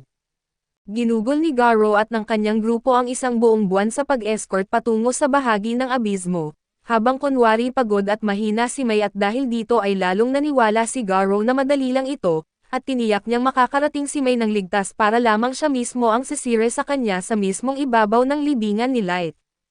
Pagdating nila sa lugar kung saan umano namatay si Light at ikinwento ni Garou na inatake sila ng grupo ng mga halimaw at nasaksak si Light, at pagkatapos ay aksidenteng nahulog ito sa teleportation trap kaya't hindi na nila ito muling nakita. Patuloy sa pagpapanggap si May at umiiyak para kay Light kaya't humingi ng tawad si Garou at ipinaliwanag na nabigla silang lahat sa pag-atake at hindi agad nakapalag. Habang nagsasalita siya ay napansin niyang unti-unti nang pumuputol ang mga kasamahan niya sa tanging daan ng pagtakas ni May, kaya naghanda na siya para kumilos. Ngunit biglang tumigil sa pag-arte si May at habang umiiyak, sinabi niya na ang sakit na nararamdaman niya ay totoo dahil dinala si Light sa madilim at maruming lugar na ito, para lamang traidorin nila at bugbugin hanggang sa halos ikakamatay niya. Kung nauna lang siyang pumasok sa paglilingkod sa kanya hindi sana niya naranasan ang sakit ng mga sipa at pagtusok ng mga palaso, biglang umatras si Garou at nagulat at nagtatanong kung paano niya nalaman iyon at ang tanging nakakaalam talaga ng nangyari ay ang mga miyembro ng kasunduan ng mga tribo, at ilang mataas na opisyal ng bawat bansa. Tinanong ni Garou kung sino siya at para kanino siya nagtatrabaho. Gusto niyang malaman kung ipinadala ba siya ng ibang tribo para maging spy at huminto si May at ipinaliwanag na ang kanyang katapatan ay buo at para lamang sa kanyang amo. Dagdag pa niya na kung patuloy niyang maliitin ang dangal ng kanyang alila na babae, malalaman kung sino talaga ang may bulok sa loob matapos na mawasak ang mga bituka nila sa lupa at nang tumayo siya, nanginginig ang lahat dahil sa kanyang presensya. Hindi maintindihan ni Garou kung bakit natatakot siya na naalala niyang isa lang siyang babaeng tao. Wala nang iba kundi basura na pwede nilang gamitin at ibenta at walang saysay iyon kaso nagpapalubha pa rin ng kilabot sa kanya, nang tumingin siya sa mga mata ni May ay na-realize ni Garou na siya ay patay na. Bago pa man makagawa ng anumang kilos si May ay biglang nagsabi si Light at iginiit na kumalma na, dahil si Garou ay laruan na lamang at agad namang sumunod si May at nagulat ang ibang mga hayop na may batang tao sa loob mismo ng abismo, dahil imposibleng makarating dito ang isang batang tao. Lahat ay nagtanong ng utos pero nanatiling naka-freeze si Garou habang tinitingnan si Light na halos hindi makapaniwala. Nagpakita si Light ng mukha niya at inihayag ang pinakamalaking bangungot ni Garou nang kumpirmahin ang kanyang pagkakakilanlan. Agad na nagbago ang takot niya tungo sa galit nang malaman niyang buhay pa si Light, pero ngumiti lang ito ng inosenteng bati na nagsasabing dumating siya para singilin ang kanyang paghihiganti kasama ang 3 taong interes. Nalilito ang mga ibang hayop sa pangyayari pero sinubukan ni Garou na kumalma at napapatawa na sinasabing hindi siya makapaniwala na buhay pa ito. Ininsulto niya ng hayagan at sinabing nakakatawa na ang isang tao na level 15 ang tatapos sa isang napakagaling na katulad niya na level 150. Tumawa ng malakas si Garou at iginiit na hindi pa siya nasiyahan sa katangahan ng mga tao. Hindi niya maintindihan kung paano nakaligtas ang isang batang Light, pero sigurado siyang malaking pagkakamali ang ipinakita nito sa kanyang mukha sapagkat kapag napatay niya at dinala ang bangkay pabalik, tiyak ang kanyang pag-angat bilang hari ng mga hayop. Napabuntong hininga si Light at tinanong kung hindi ba siya nagtataka kung paano siya nakaligtas o kung ano ang kaugnayan niya kay May. Normal sa ganyang sitwasyon ay magdemand ng mga sagot at inamin ni Garou na may punto siya at hindi matukoy kung gaano kalakas ang babaeng iyon. Pero hindi niya ito pinansin dahil 2 tao lang ang hindi makatatayo laban sa kawan ng mga hayop. Lahat sa kanyang grupo ay level 130 pataas at siya'y simpleng ordinaryong tao na may walang silbing kakayahan. Tiniyak pa niya na puro swerte lang ang nakaligtas dahil sa naligtas siya ng dalagang iyon at hindi tinanggi ni Light iyon, pero hindi na nag-aksyon pa si Garou at inatake siya. Nang tumalon ang lahat laban kay Light ay bigla namang pumutok ang mga ulo nila. Lahat ng masabi ng mas mataas na bilis dahil sandaling pinutol ni May ang mga ulo nila habang matyaga na pinuprotektahan ang kanyang amo, nawala sa ibang mga hayop ang pag-igting dahil hindi nila nakita ang nangyari dahil sobrang bilis nito.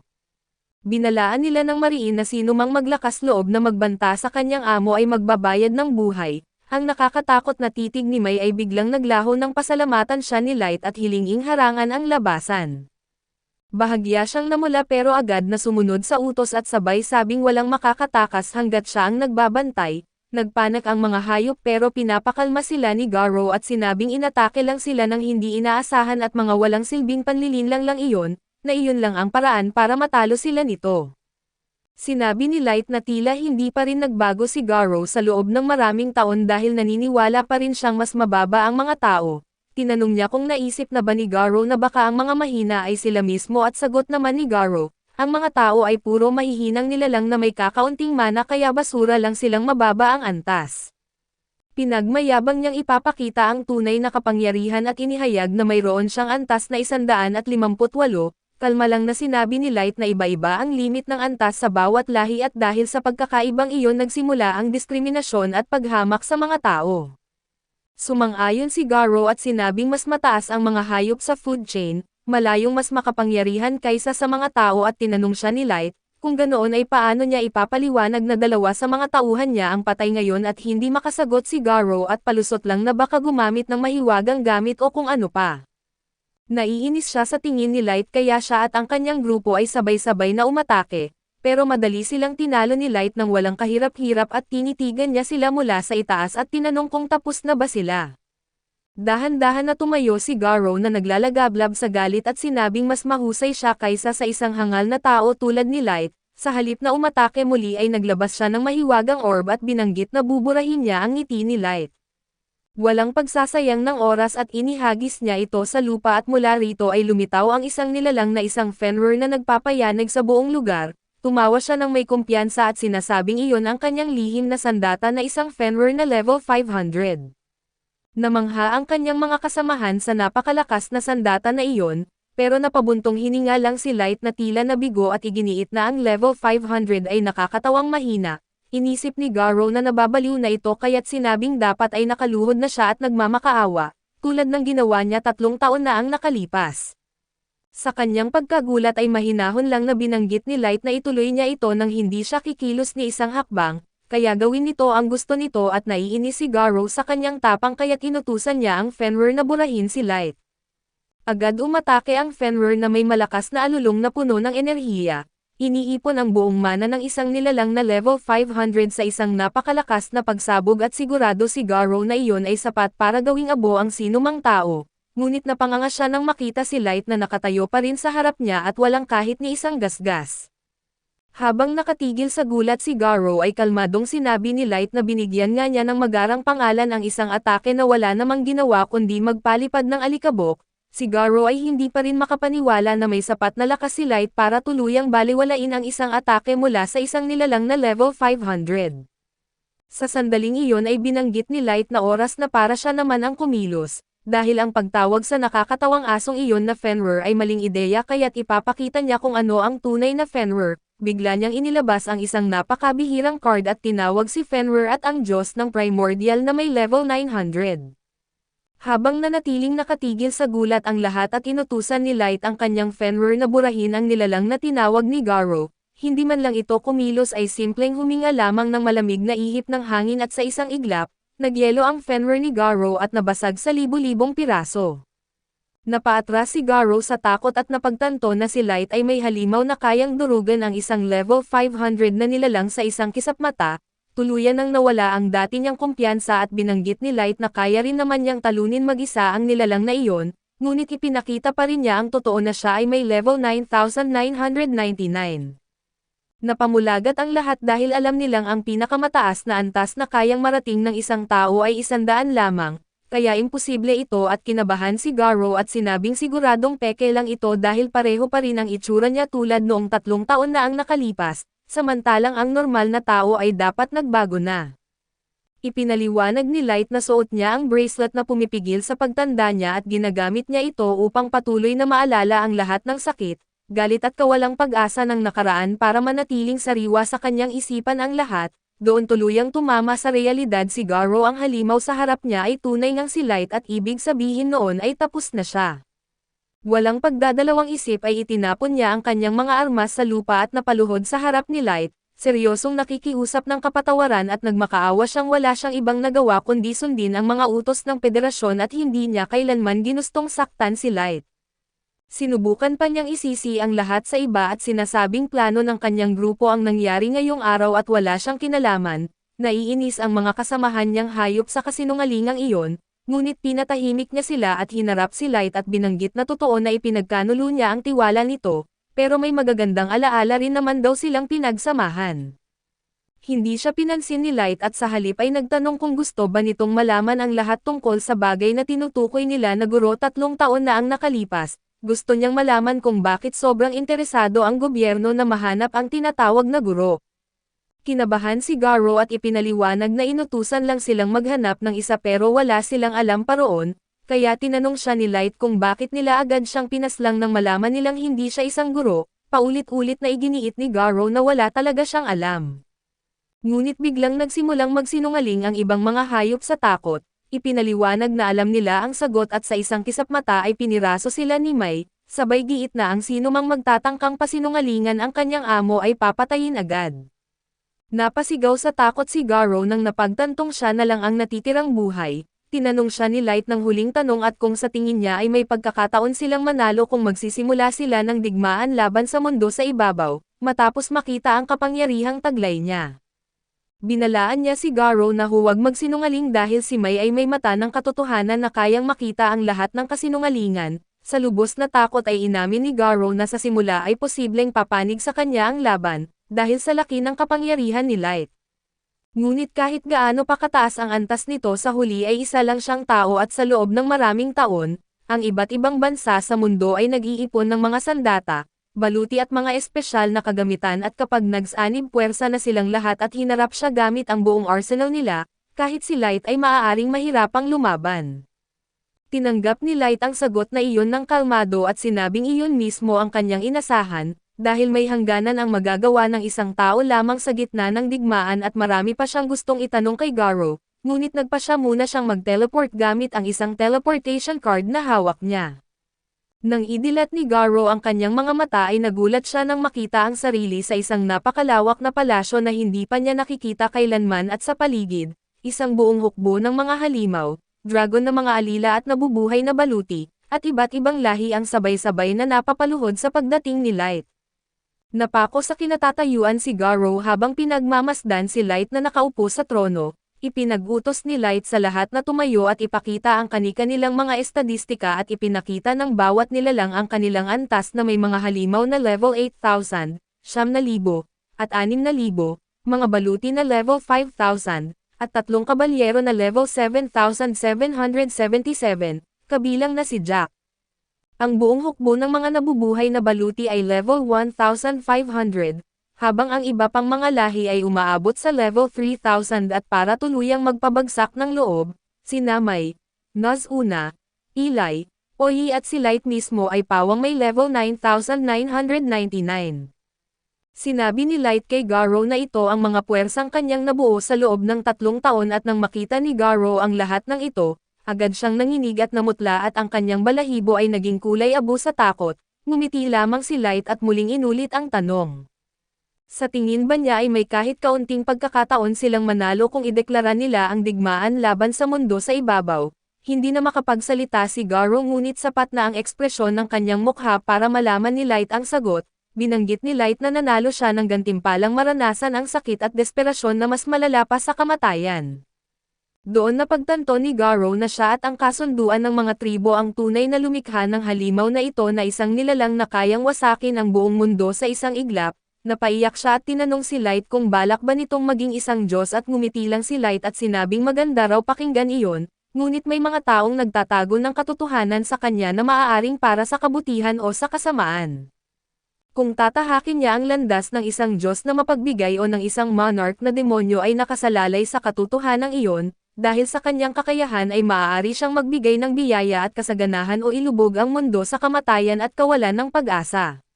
Ngayon ang mundo ay may pagkakataong patunayan kung alin ang karapat-dapat, pagkatapos ay sinabi ni Light na magsisimula na ang kanyang pag-akyat mula sa kailaliman patungo sa ibabaw. Kinabukasan ay bumalik si Light sa kanyang bayan upang hanapin ang kanyang pamilya at dalhin sila sa kanyang Dungeon City, ngunit sa kasamaang palad ay pagdating nila ang tanging nakita niya ay isang tambak ng mga guho at nabubulok na laman. Ayon sa mga palatandaan ay nasira ang nayon mga 6 na buwan na ang nakalipas dahil sa ilang hindi kilalang puwersa, at walang sino man ang nakaligtas at hinahanap ni Light sa nayon ang mga bangkay para makapagdaos siya ng maayos na libing para sa kanila.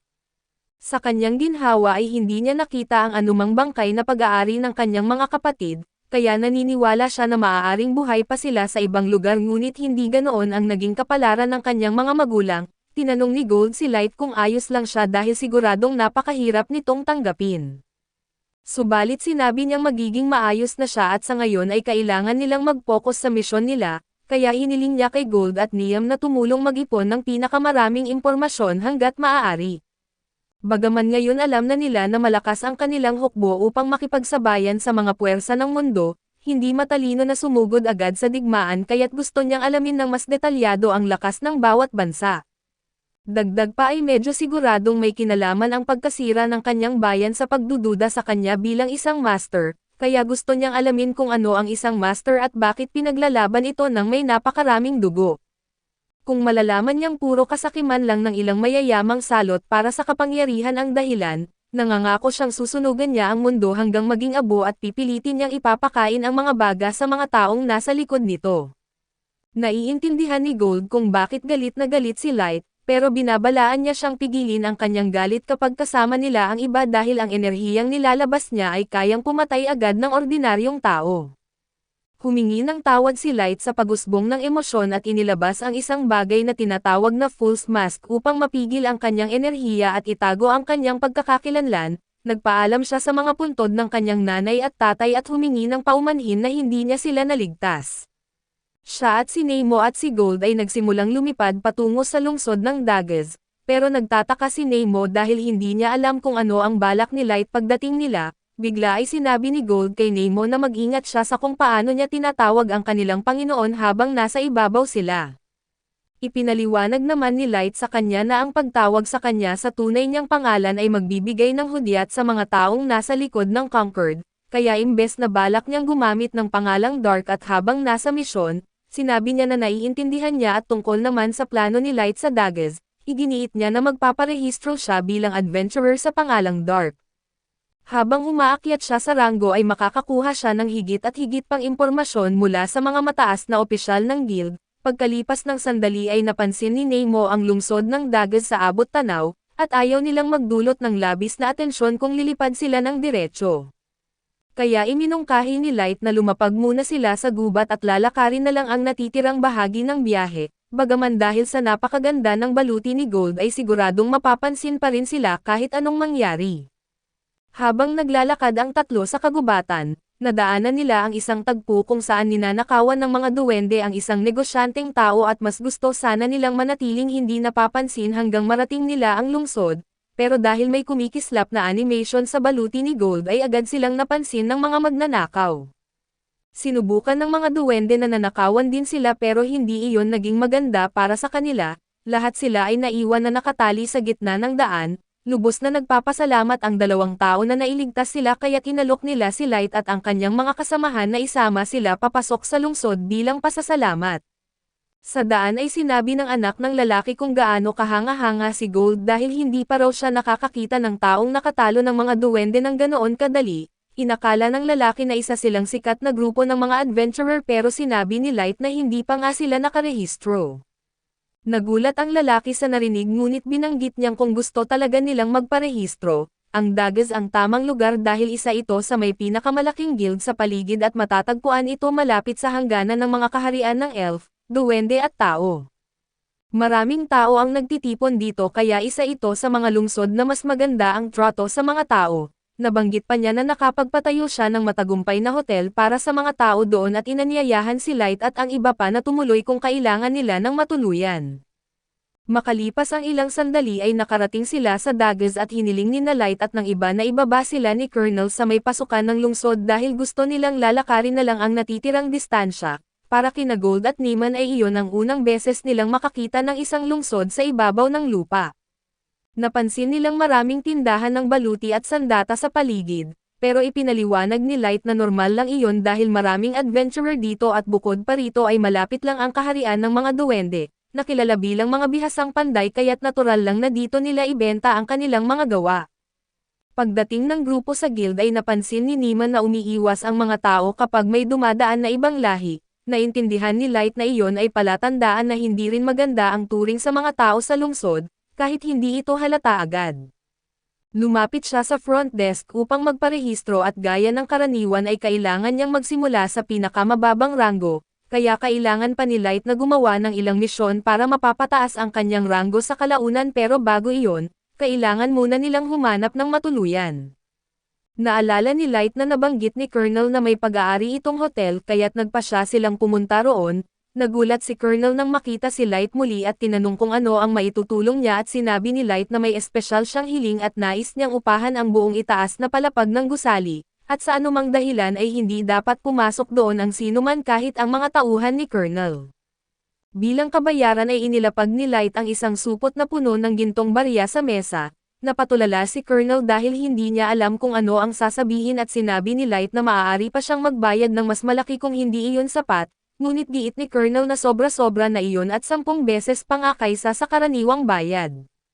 Tinanggihan sana niya dahil hindi raw siya pwedeng tumanggap ng ganoong halaga mula sa tao na nagligtas ng kanyang buhay, ngunit nagpumilit si Light at sa huli ay tinanggap ni Colonel ang napakalaking alok at nangakong ihahanda agad ang mga silid. Makalipas ang ilang sandali ay umakyat sina Light at ang iba pa sa itaas at inilabas niya ang ilang spell card na pangharang ng pandinig. Sa kanya ito ginamit sa silid upang masiguro na walang sino man ang makikinig sa kanila. Sa wakas ay nakahinga siya ng maluwag dahil hindi na siya kailangang mag-alala na may nagmanman sa kanya. Naupo siya sa isang upuan para makapagpahinga at habang nakaupo si Light, nagsalita si Nemo at ipinaliwanag na alam niyang napakalakas ni Light at napinili nitong maging isang adventurer upang mangalap ng impormasyon, ngunit palaging may panganib na maaari siyang masaktan sa ibabaw ng lupa. Kaya't sa tingin niya ay mas ligtas kung babalik si Light sa Dungeon City at sila na lang ang humawak sa lahat ng bagay dito. Mabuting tao si Light pero ang mungkahi ni Nima ay parang tinatanggalan siya ng papel sa sarili niyang plano ng paghihiganti, at labis itong ikinagalit ni Light dahil para bang sinasabi nito na wala siyang kakayahan para magtagumpay. Agad na pagtanto ni Nima na nagkamali siya kaya't agad siyang napaluhod at nakiusap kay Light na patawarin siya sa kanyang kawalang galang. Ngunit huli na at halatang galit na galit si Light at mukhang papatayin na niya si Nima dahil sa sinabi nito. Napansin ni Gold na umiinit na ang sitwasyon kaya natawa siya at ipinabatid na hindi lang talaga naiintindihan ni Nima ang kagandahan ng paghihiganti. Ipinaliwanag niya na gusto ni Light na siya mismo ang gumanti gamit ang sarili niyang mga kamay nang walang iba pang nakialam. Iyon ay isang marangal na dahilan para ipaglaban. Dahil sa magaan na tono ni Gold ay napagtanto ni Light na nasobrahan siya. Kaya't napaluhod siya at humingi ng tawad kay Nima dahil pinairal niya ang emosyon sa halip na isip at alam niyang sinabi lang iyon ni Nima dahil nag-aalala ito para sa kanya. Ngunit inamin ni Nima na kasalanan niya iyon dahil lumampas siya sa dapat niyang sabihin, kaya nakiusap siya na payagan siyang muling mangako ng katapatan kay Light at sa tingin ni Light ay hindi na kailangan iyon, pero pumayag na rin siya at dahan-dahan na itinaas ni Nima ang paa ni Light at hinalikan ito. Sa mundong ito ang paghalik sa paa ay tanda ng pinakamataas na paggalang sa isang pinuno, pero hindi talaga gusto ni Light ang kaugalian na ito lalo na't alanganin ang pakiramdam niya noong una niyang ipinatawag ang kanyang mga alagad at isa-isang hinalikan ng mga ito ang kanyang paa. Pati si Gold ay umamin na medyo kakaiba nga ito lalo na't parang sobra ang tuwa ni Nima habang ginagawa iyon. Kinaumagahan ay nagtungo sina Light at ang iba papapunta sa dungeon at habang naglalakad sila sa lungsod, napapatingin sa kanila ang maraming tao dahil sa sobrang kintab ng suot ni Gold na parang isang wrapper na punong-puno ng alahas, at si Nima naman ay napakaganda. Ang tanging sinasabi lang ng mga tao tungkol kay Light ay mukha siyang kakaiba dahil sa maskarang suot niya, ngunit bagay naman iyon sa kanyang katauhang dark kaya't hindi siya apektado at mahaba ang pila ng mga taong gustong pumasok sa dungeon, pero napansin ni Gold na wala ni isang elf doon.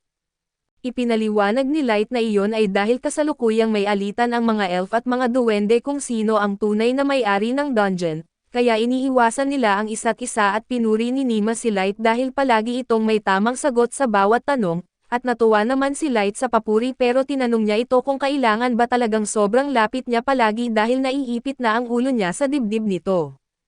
Sinabi ni Nima na tungkulin niyang bantayan at protektahan si Light sa lahat ng oras, kaya kailangan niyang manatiling malapit dito hanggat maaari. Bago pa man makasagot si Light ay napansin niya ang tatlong tao na sumisingit sa pila.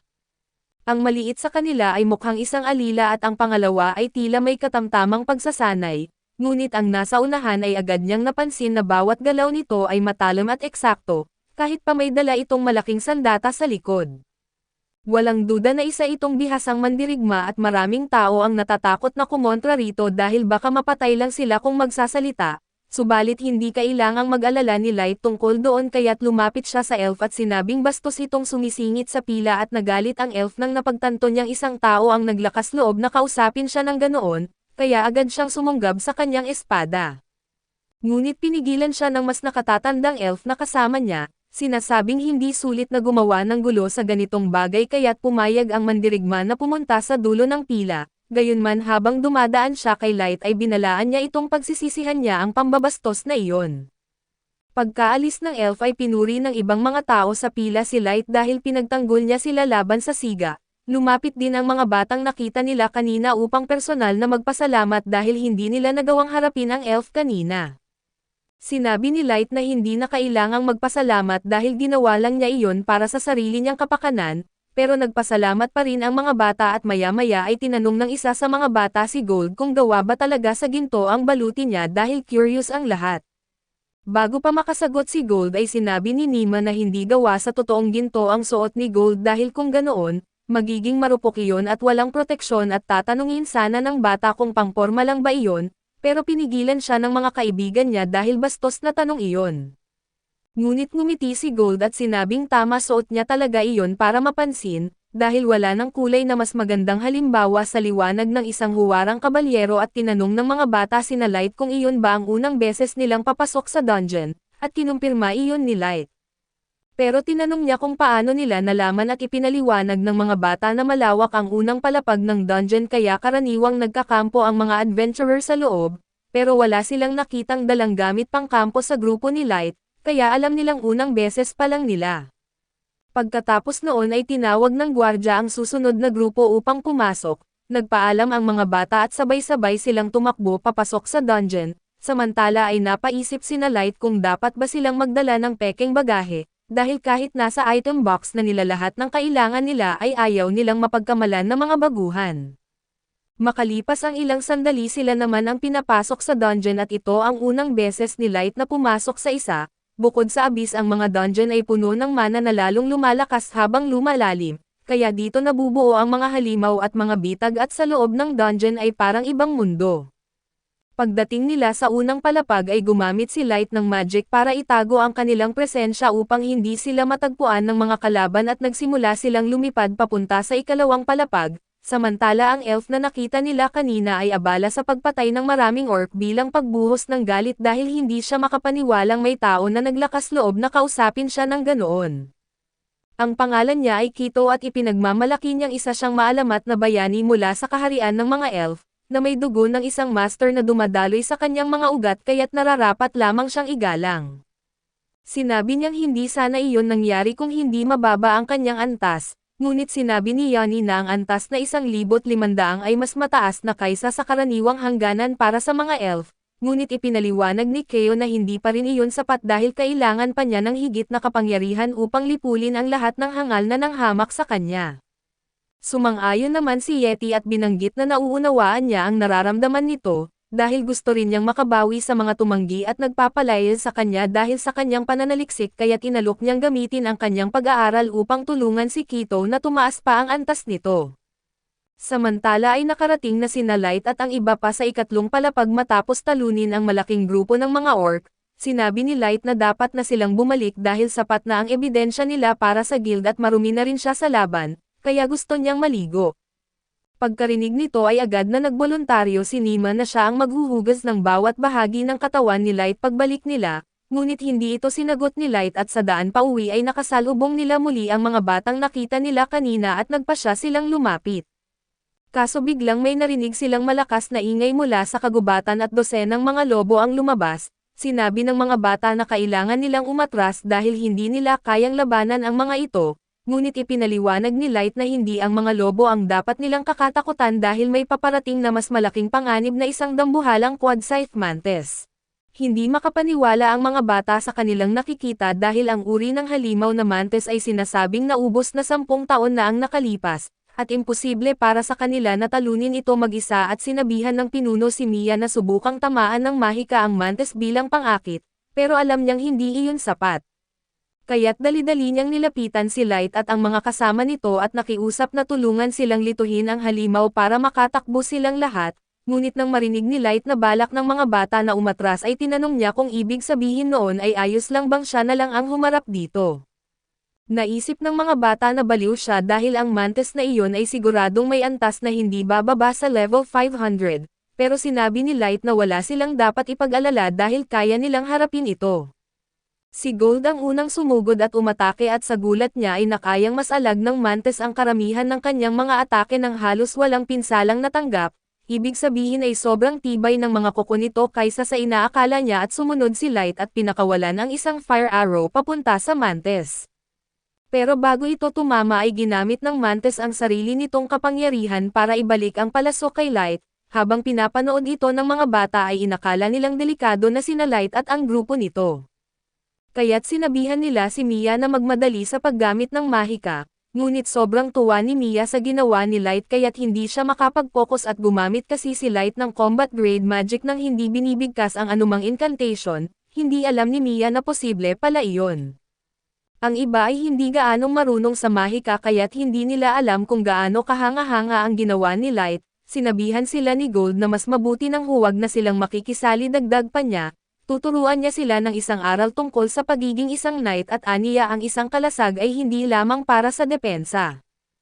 Habang inaatake siya ng mantis bigla siyang umikot at perpektong sinalo ang atake nito gamit ang kalasag dahilan para mabasag ang kuko ng mantis. Pagkatapos sinabi niya na ang isang knight ay hindi dapat palampasin ang pagkakataong umatake. Kaya habang nasasaktan pa ang mantis sa pagkabasag ng kuko ay mabilis siyang umatake mula sa likuran at pinutol ang isa nitong paa.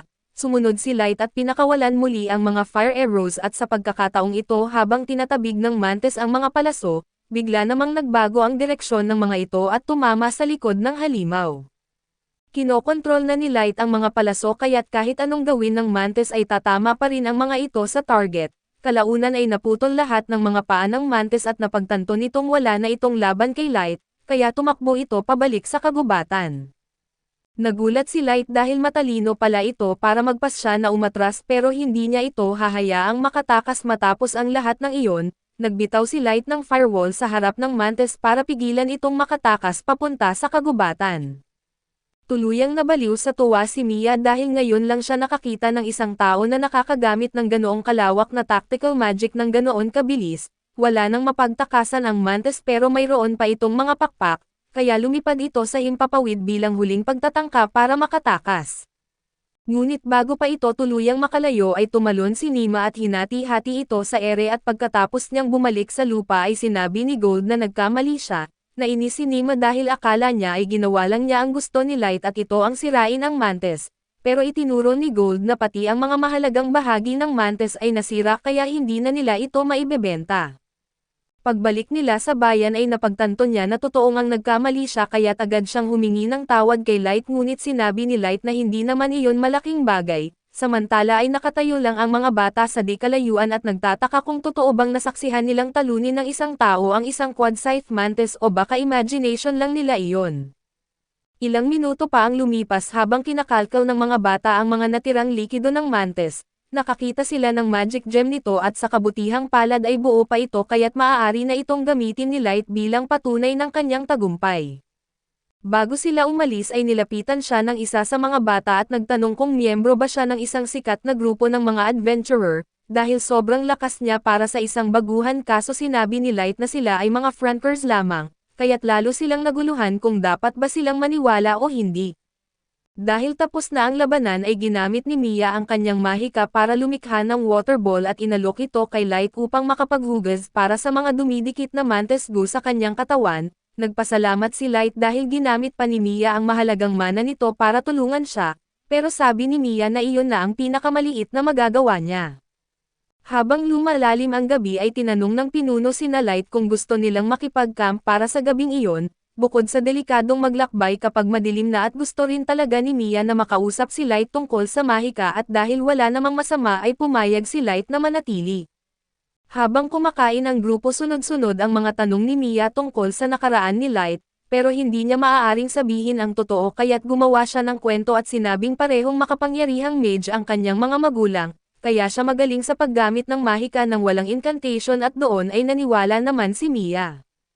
Ngunit sinabi ng kanyang kapatid na hindi pa rin niya maintindihan kung bakit napakahusay noon.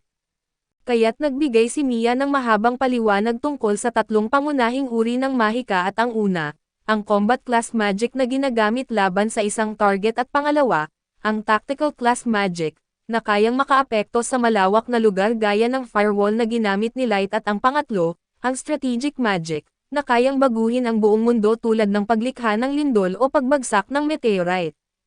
Ipinaliwanag pa ni Mia na ang ganitong uri ng mahika ay karaniwang ginagawa ng grupo ng mga elite mages na pinagsasama ang kanilang mana at nagsasabay sa pagbigkas ng incantations. Sa ibang lahi ay madali lang ang paggamit ng ganitong antas ng mahika, pero sa mga tao ay halos imposibleng magawa iyon kaya't sobrang humanga siya kay Light dahil nagawa niya ito ng mag-isa.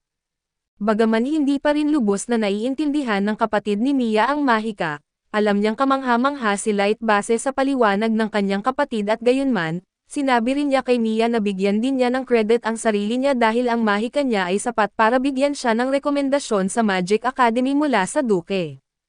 Nakuha nito ang atensyon ni Light kaya't tinanong niya kung tinutukoy ba nila ang namumuno sa bansang binuo ng siyam na lahi at ito ang Principality of Nine, kinumpirma ni Mia na iyon nga ang tinutukoy nila, at sinabi ni Gold na siguradong isa siyang magaling na mage para mapansin ng principality.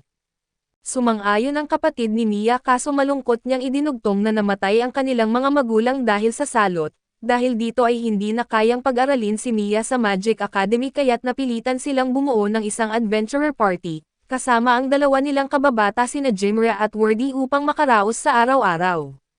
Sa ngayon ang layunin nila ay kumita ng sapat na pera mula sa paggalugad ng mga dungeon para maipadala si Mia sa akademya, ngunit sinabi ni Mia na masaya na siya sa simpleng makasama sila kaya't hindi nila kailangang magsakripisyo ng sobra para sa kanya, pinapangako naman siya ng kanyang kapatid na hindi siya gagawa ng anumang padalos-dalos na bagay. Habang pinagmamasdan ni Light ang pag-uusap ng magkapatid at naalala niya ang mga panahong kasama pa niya ang kanyang nakababatang kapatid na babae, maya-maya ay tinanong siya ni Mia at ng kanyang kapatid kung bakit siya naging adventurer. Kaya gumawa si Light ng kwento sinabi niyang namatay ang kanyang mga magulang sa isang sunog at nagtamo siya ng matinding paso sa katawan, kaya't naglalakbay siya ngayon upang makahanap ng magic potion na makapagpapagaling sa kanya at tahimik ang lahat matapos marinig iyon, dahil mukhang masakit ang pinagdaanan niya at walang makapagsalita. Upang maputol ang tensyon ay tumayo si Jimra at nagtanong kung magkasintahan ba sina Gold at Nimimo, biglang uminit ang ulo ni Nimimo at mariing itinanggi iyon at sinasabing hinding-hindi siya magkakagusto sa katulad ni Gold, kalma lang si Gold ngunit sagot niya na wala rin siyang interes sa isang babaeng kasing immature ni Nimimo. Habang nag-aasaran ang dalawa sa kabilang bahagi naman ng dungeon ay abala si Keo sa pagpatay ng mga orc, upang makuha ang mga research samples na kailangan ni Yani para sa kanyang eksperimento na isang paraan upang malalampasan ang level cap ng bawat lahi. Ngayon na sapat na ang mga magic materials na nakuha nila, sinabi ni Yani na ang kulang na lang ay isang human guinea pig at alam na niya kung sino ang gusto niyang paghigantihan para sa eksperimento. Lumipas ang ilang araw at nagtungo si Light sa guild upang ipapalit ang mga magic stones na nakuha niya. Nabuo agad ang malaking kumpol ng mga tao sa paligid niya, dahil ngayon lang sila nakakita ng adventurer na may ganoon karami na magic gems. Mula nang talunin nila ang Quadscythe Mantis ay sumikat ang kanilang grupo sa lungsod na tinawag na ngayon ang kanilang party na Black Emily, dahil sa reputasyon na iyon ay mas maganda na ang pakikitungo ng mga receptionist sa kanila, at natutuwa si Light sa lahat ng atensyon na nakukuha niya lalo na't iyon naman talaga ang isa sa kanyang mga layunin. Habang naglalakad sila papunta sa dungeon na may biglang tumawag kay Light sa daan at agad namang naging maingat si Nimimo, ngunit sinabi ng lalaki na wala siyang balak manggulo na ipinakilala niya ang sarili bilang Sullivan at ang kasama niya ay si Gilbert. Narinig daw nila na natalo ni na Light ang isang Quadscythe Mantis at nakarating hanggang ikalimang palapag ng dungeon, kaya nang makita nila ito at gusto lang nila itong makausap at maya-maya ay tinawag ng iba pang kasamahan nina Gilbert at Sullivan na oras na para pumasok sa dungeon, kaya nagpaalam sila kay Light at nagpatuloy sa loob. Iniisip ni Light na maganda ring nakakatulong siyang magbigay ng pag-asa sa ibang mga tao sa bayan, lalo na sa mga kapwa niya tao pero hindi maiiwasan na may ibang mga lahi na naiinggit sa kanyang kapangyarihan at naniniwalang isa lang siyang manloloko. Inasahan na rin naman niya na maraming hindi tatanggap sa kanyang mga tagumpay, kaya balak niyang patunayan sa lahat sa pamamagitan ng mga resulta na hindi na nila kayang ipagkaila. Pagpasok nila sa dungeon ay sinabi ni Light kina Gold at Nemo na plano niyang bumalik sa ikalimang palapag ngayong araw. Ngunit bago pa man sila bumababa ay napansin niya ang mga batang nakilala niya noon kaya't lumapit siya para bumati. Nagulat si Mia at ang grupo niya dahil matagal na mula nang huli silang magkita pero sabi ng kapatid ni Mia, tamang-tama ang pagdating ni Light dahil may gustong ibigay si Mia sa kanya at medyo kinakabahan si Mia sa una, pero inabot niya kay Light ang isang maliit na kabibe na may lamang ointment na siya mismo ang gumawa. Naalala kasi niya na may malulubhang paso daw sa katawan si Light, kaya ginawa niya ito para kahit papaano ay mapapagan ang sakit at lubos ang pasasalamat ni Light sa kabutihang iyon, bagamat nakaramdam siya ng kaunting konsensya dahil nagsisinungaling siya tungkol sa mga paso. Bilang bawi ay nagpasya siyang magbigay ng regalo kay Mia at inilabas niya ang isang bracelet at iniabot ito sa kanya. Maganda at halatang mamahalin ang Pulse Heiress kaya't nagdalawang isip si Mia kung tatanggapin niya ito subalit sinabi ni Light na talagang pinainit ng regalo ni Mia ang kanyang puso. Kaya gusto niyang suklian ito sa ganitong paraan at tinanggap ni Mia ng masaya at sinabing iingatan niya ito habang buhay. Pagkaalis nila Light ay tinanong siya ni Amumo kung sigurado ba siyang tama ang ginawa niyang ibigay iyon, dahil SS class item ang bracelet at tinatawag itong wishing bracelet at depende sa lakas ng hangarin ng nagsusuot, maaari itong magdulot ng maliit na himala kaya't naisip ni Light na ito ang perpektong regalo para kay Mia.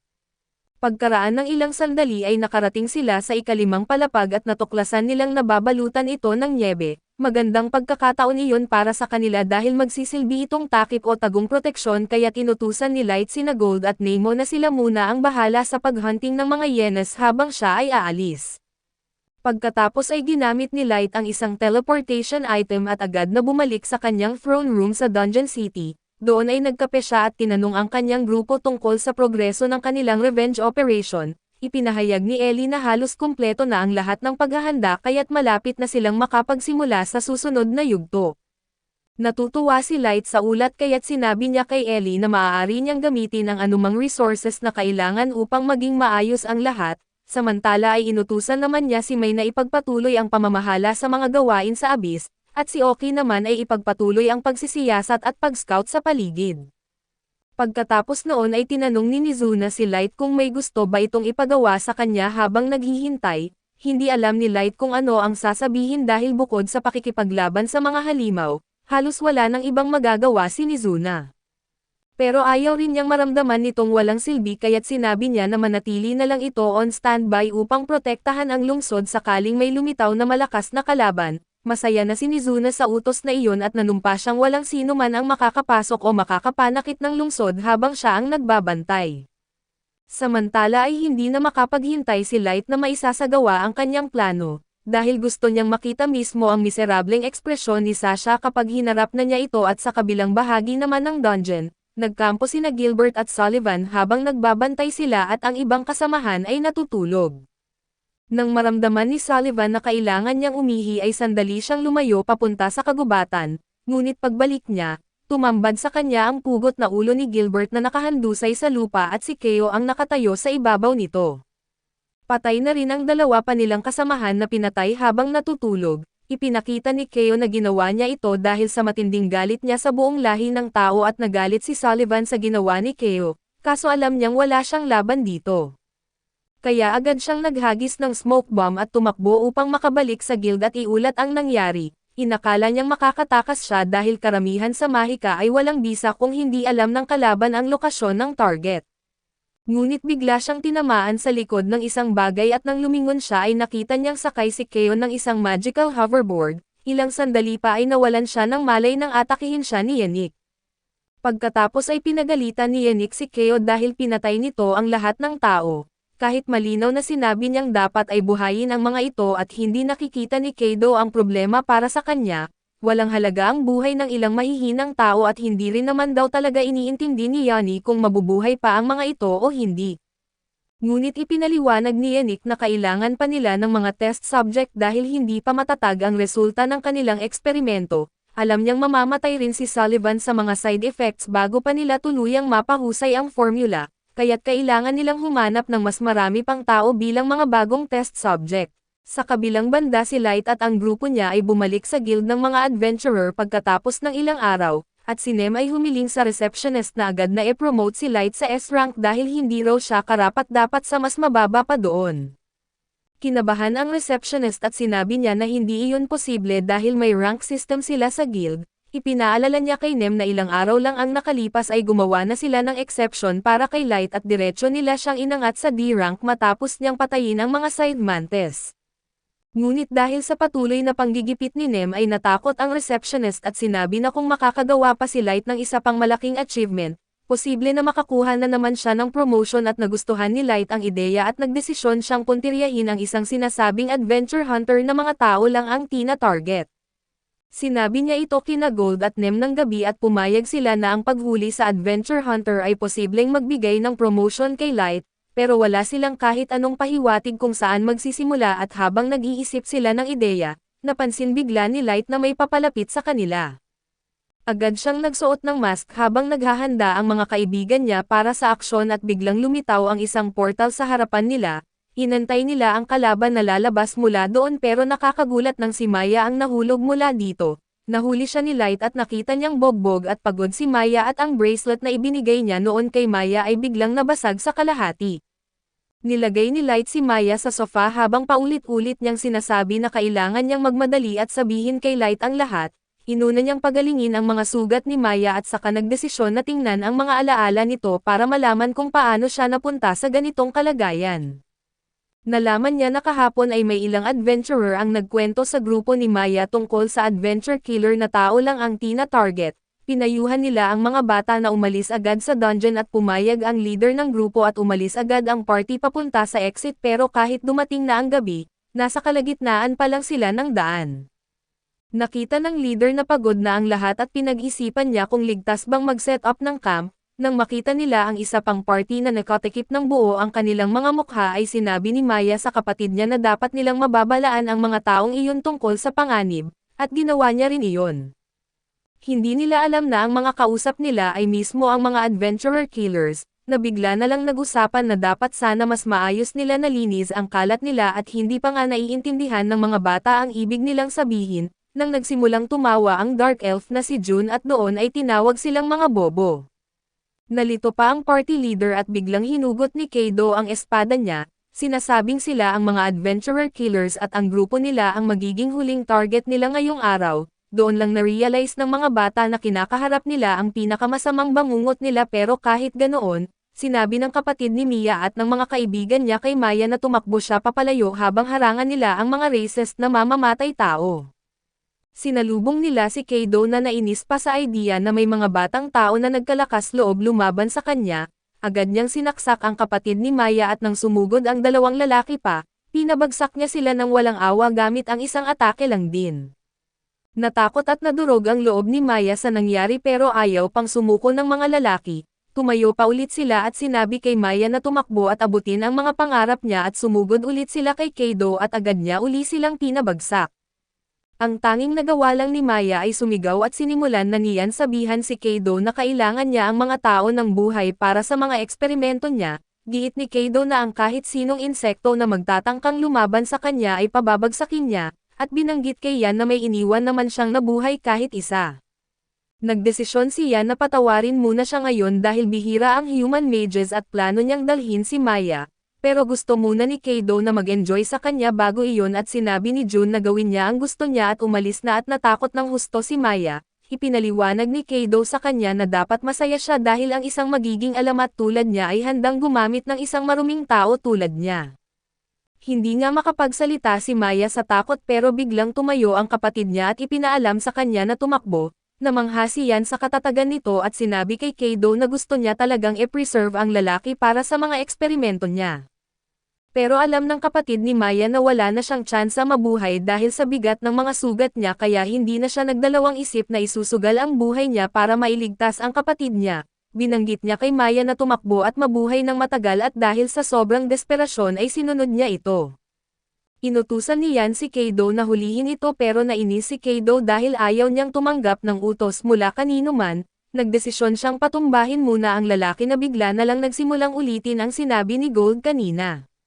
Mahina niyang binanggit na ang laban ay tungkol sa pagkamalikhain at kakayahan at may pagkakataon siyang ipakita ang kakayahan niya ngayon.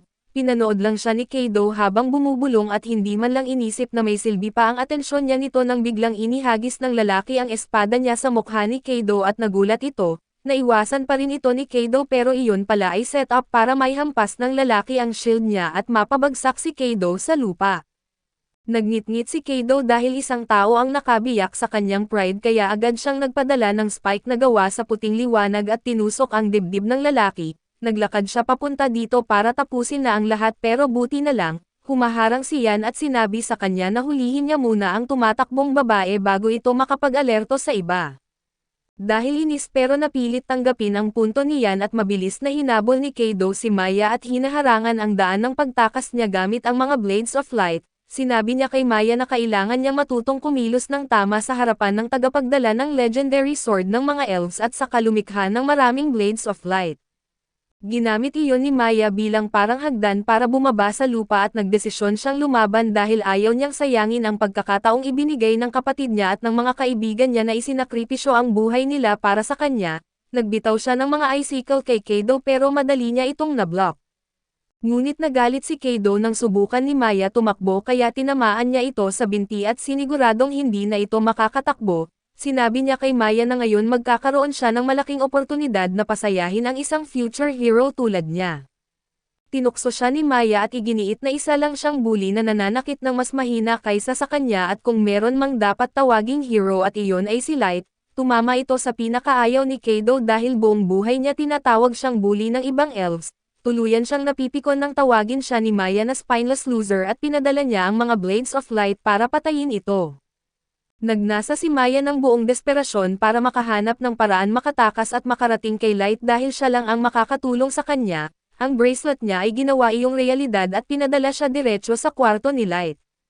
Ngayon na nalaman na ni Light ang buong kwento niya ay sinabi niya kina Nem at Gold na kailangan na nilang kumilos kaagad. Sa dungeon naman ay dumating si Kaido kay Yan na ginagamot ang kapatid ni Maya na buhay pa. Pagkakita ni Yan kay Kaido ay agad siyang nagtanong kung nasaan si Maya at sabi ni Kaido akala nito na nag-teleport iyon dito para iligtas ang kapatid niya. Nawala sa kontrol ni Yan ang emosyon niya at tinanong niya si Kaido kung paanong ang isang dating miyembro ng makapangyarihang White Knights ay natalo ng isang ordinaryong batang babae na tao. Nagalit si Kaido at sinabi na hindi niya alam na may teleportation item pala ang babae at nang marinig iyon, biglang nanghina si Yan sa takot at na-realize niya na kung makakarating si Maya sa guild at maikwento ang lahat, mabilis itong malalaman ng bansa ng elves at magpapadala sila ng White Knights para hulihin sila at kunin muli ang legendary sword na ninakaw ni Kaido. Nawala sa bait si Kaido nang marinig iyon dahil alam niya kung gaano kalakas ang White Knights at ang kapitan nila ay nasa level na lampas 3,000. Nagsimulang wasakin niya ang lupa sa inis pero sinabi niya na hindi pa huli ang lahat dahil kung makumpleto nila ang kanyang pananaliksik, malalampasan ni Kaido ang kanyang level cap at magiging mas malakas kaysa sa kapitan ng White Knights. Nanginig ang pag-asa ni Kaido nang sabihin iyon ni Yan at iginiit nito na kailangan nilang humanap ng ligtas na lugar para simulan ang pananaliksik. Pero dumating si Light doon at sinabi sa kanila na hindi sila iikot kung saan man at nakilala siya ng mga elf mula kanina at nagtataka kung paano siya nakalapit ng hindi nila napansin, ngunit hindi muna siya nagbigay pansin. Unang pinapahinga niya ang dalawang lalaki at dinala naman ni Gold sa kanya ang nasugatan na leader. Ipinaliwanag niya na hindi maayos ang pagkagaling ng mga sugat nito at nagulat ang mga elf nang makita na dinala palayo ang lalaki mula mismo sa harapan nila nang hindi nila napapansin.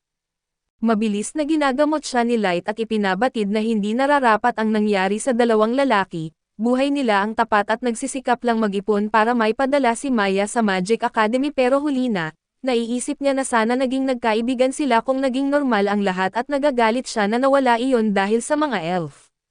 Nanumpa siyang paparusahan sila at sinubukan na kontrolin niyan ang sitwasyon sa pagsasabing hindi sila kriminal at ginagamot niya ang lalaki nang nakita itong may malubha ang sugat, ngunit ibinunyag ni Light na nakausap siya ni Maya at alam na niya ang buong kwento.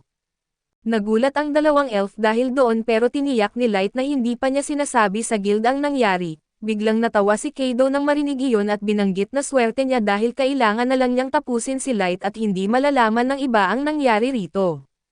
Nag-init ang ulo ni Light at nagdeklara na hindi niya hahayaan na dakpin sila ng guild dahil kanya raw ang mga ito. Naglabas siya ng matinding hangarin na pumatay at ipinaliwanag sa mga elf na hihimayin niya sila gamit ang sariling kamay niya.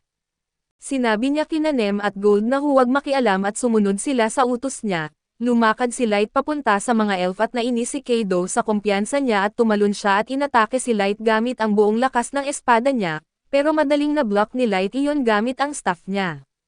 Nabigla si Kado pero tuloy pa rin siyang umatake kay Light na walang kahirap-hirap block ang mga atake niya. Habang hindi makapaniwala si Yan sa nakikita niya ay iniisip naman ni na Gold at Nem na mahina lang si Kado at hindi niya kontrolado ang galit niya sa laban. Nainis din si Light sa walang kwentang galit ni Kado kaya na-parry niya ang susunod nitong atake kaya't nawalan ito ng balanse. Tinamaan niya ito diretso sa dibdib at napalabas ang hangin sa baga nito dahil sa lakas ng tama at tinukso niya ang elf at sinabi na mas mataas ang inaasahan niya dito, at lalo iyong nagpapainis kay Kado. Tumayo si Kado at inilabas ang buong lakas ng kanyang legendary sword at nagpapadala ng mga blades of light kay Light. Madaling naiwasan ni Light ang unang blade pero biglang may lumitaw na ice crystal sa lugar na tinamaan nito sa lupa. Nagulat si Light at nalaman niya na may iba't ibang elementong nakalagay sa mga magic blade na pinapadala ni Kado. Nagsimula siyang tumakbo para iwasan ang mga magic blade at napansin niya na hindi sapat ang lakas ng mga ito para saktan siya kahit tumayo lang siya sa isang lugar. Biglang lumitaw si Kado sa likod niya sa ere at sinubukan na saktan siya gamit ang buong lakas niya pero walang hirap itong na-block ni Light. Hindi makapaniwala si Yan dahil walang tao dapat ang kayang tumatapat sa isang level 1,500 na tulad ni Kado, pero malinaw na mas malakas si Light. Naiinis din si Kado at inaakusahan niya si Light na isa talagang swordsman at niloloko lang ang tao sa pagsuot ng damit na parang mage. Nagwawala siya at tinatawag si Light na mandaraya pero sagot ni Light, isa talaga siyang mage at hindi siya pinaniwalaan ni Kado kaya basta lang lumikha si Light ng daan-daang ice sword sa langit ng walang incantation. Natakot si Kado at dahil sa desperasyon ay nagpadala siya ng magic swords para atakihin si Light, pero malinis at eksaktong na-counter ni Light ang mga iyon gamit ang icicles at hindi makapaniwala si Yan dahil nagagawa ni Light ang bagay na hindi kayang gawin kahit ng pinakamalakas na elf mages. Samantala ay patuloy si Kado sa pagtatangkang atakihin si Light gamit ang magic swords pero ginagamit ni Light ang icicles bilang harang para protektahan ang sarili niya. Nagsimula nang sumigaw si Kado na nag-cheat si Light dahil imposible raw na matalo ang Holy Sword Grandiose na ibinigay sa isang lumang maestro mismo ng kalangitan. Nagulat si Light nang marinig iyon at tinanong niya si Kado kung paano niya alam iyon. Tumawa ang mayabang na elf at sinabi niyang alam niya dahil may dugo siya ng maestro at tinatawag siyang sub-maestro.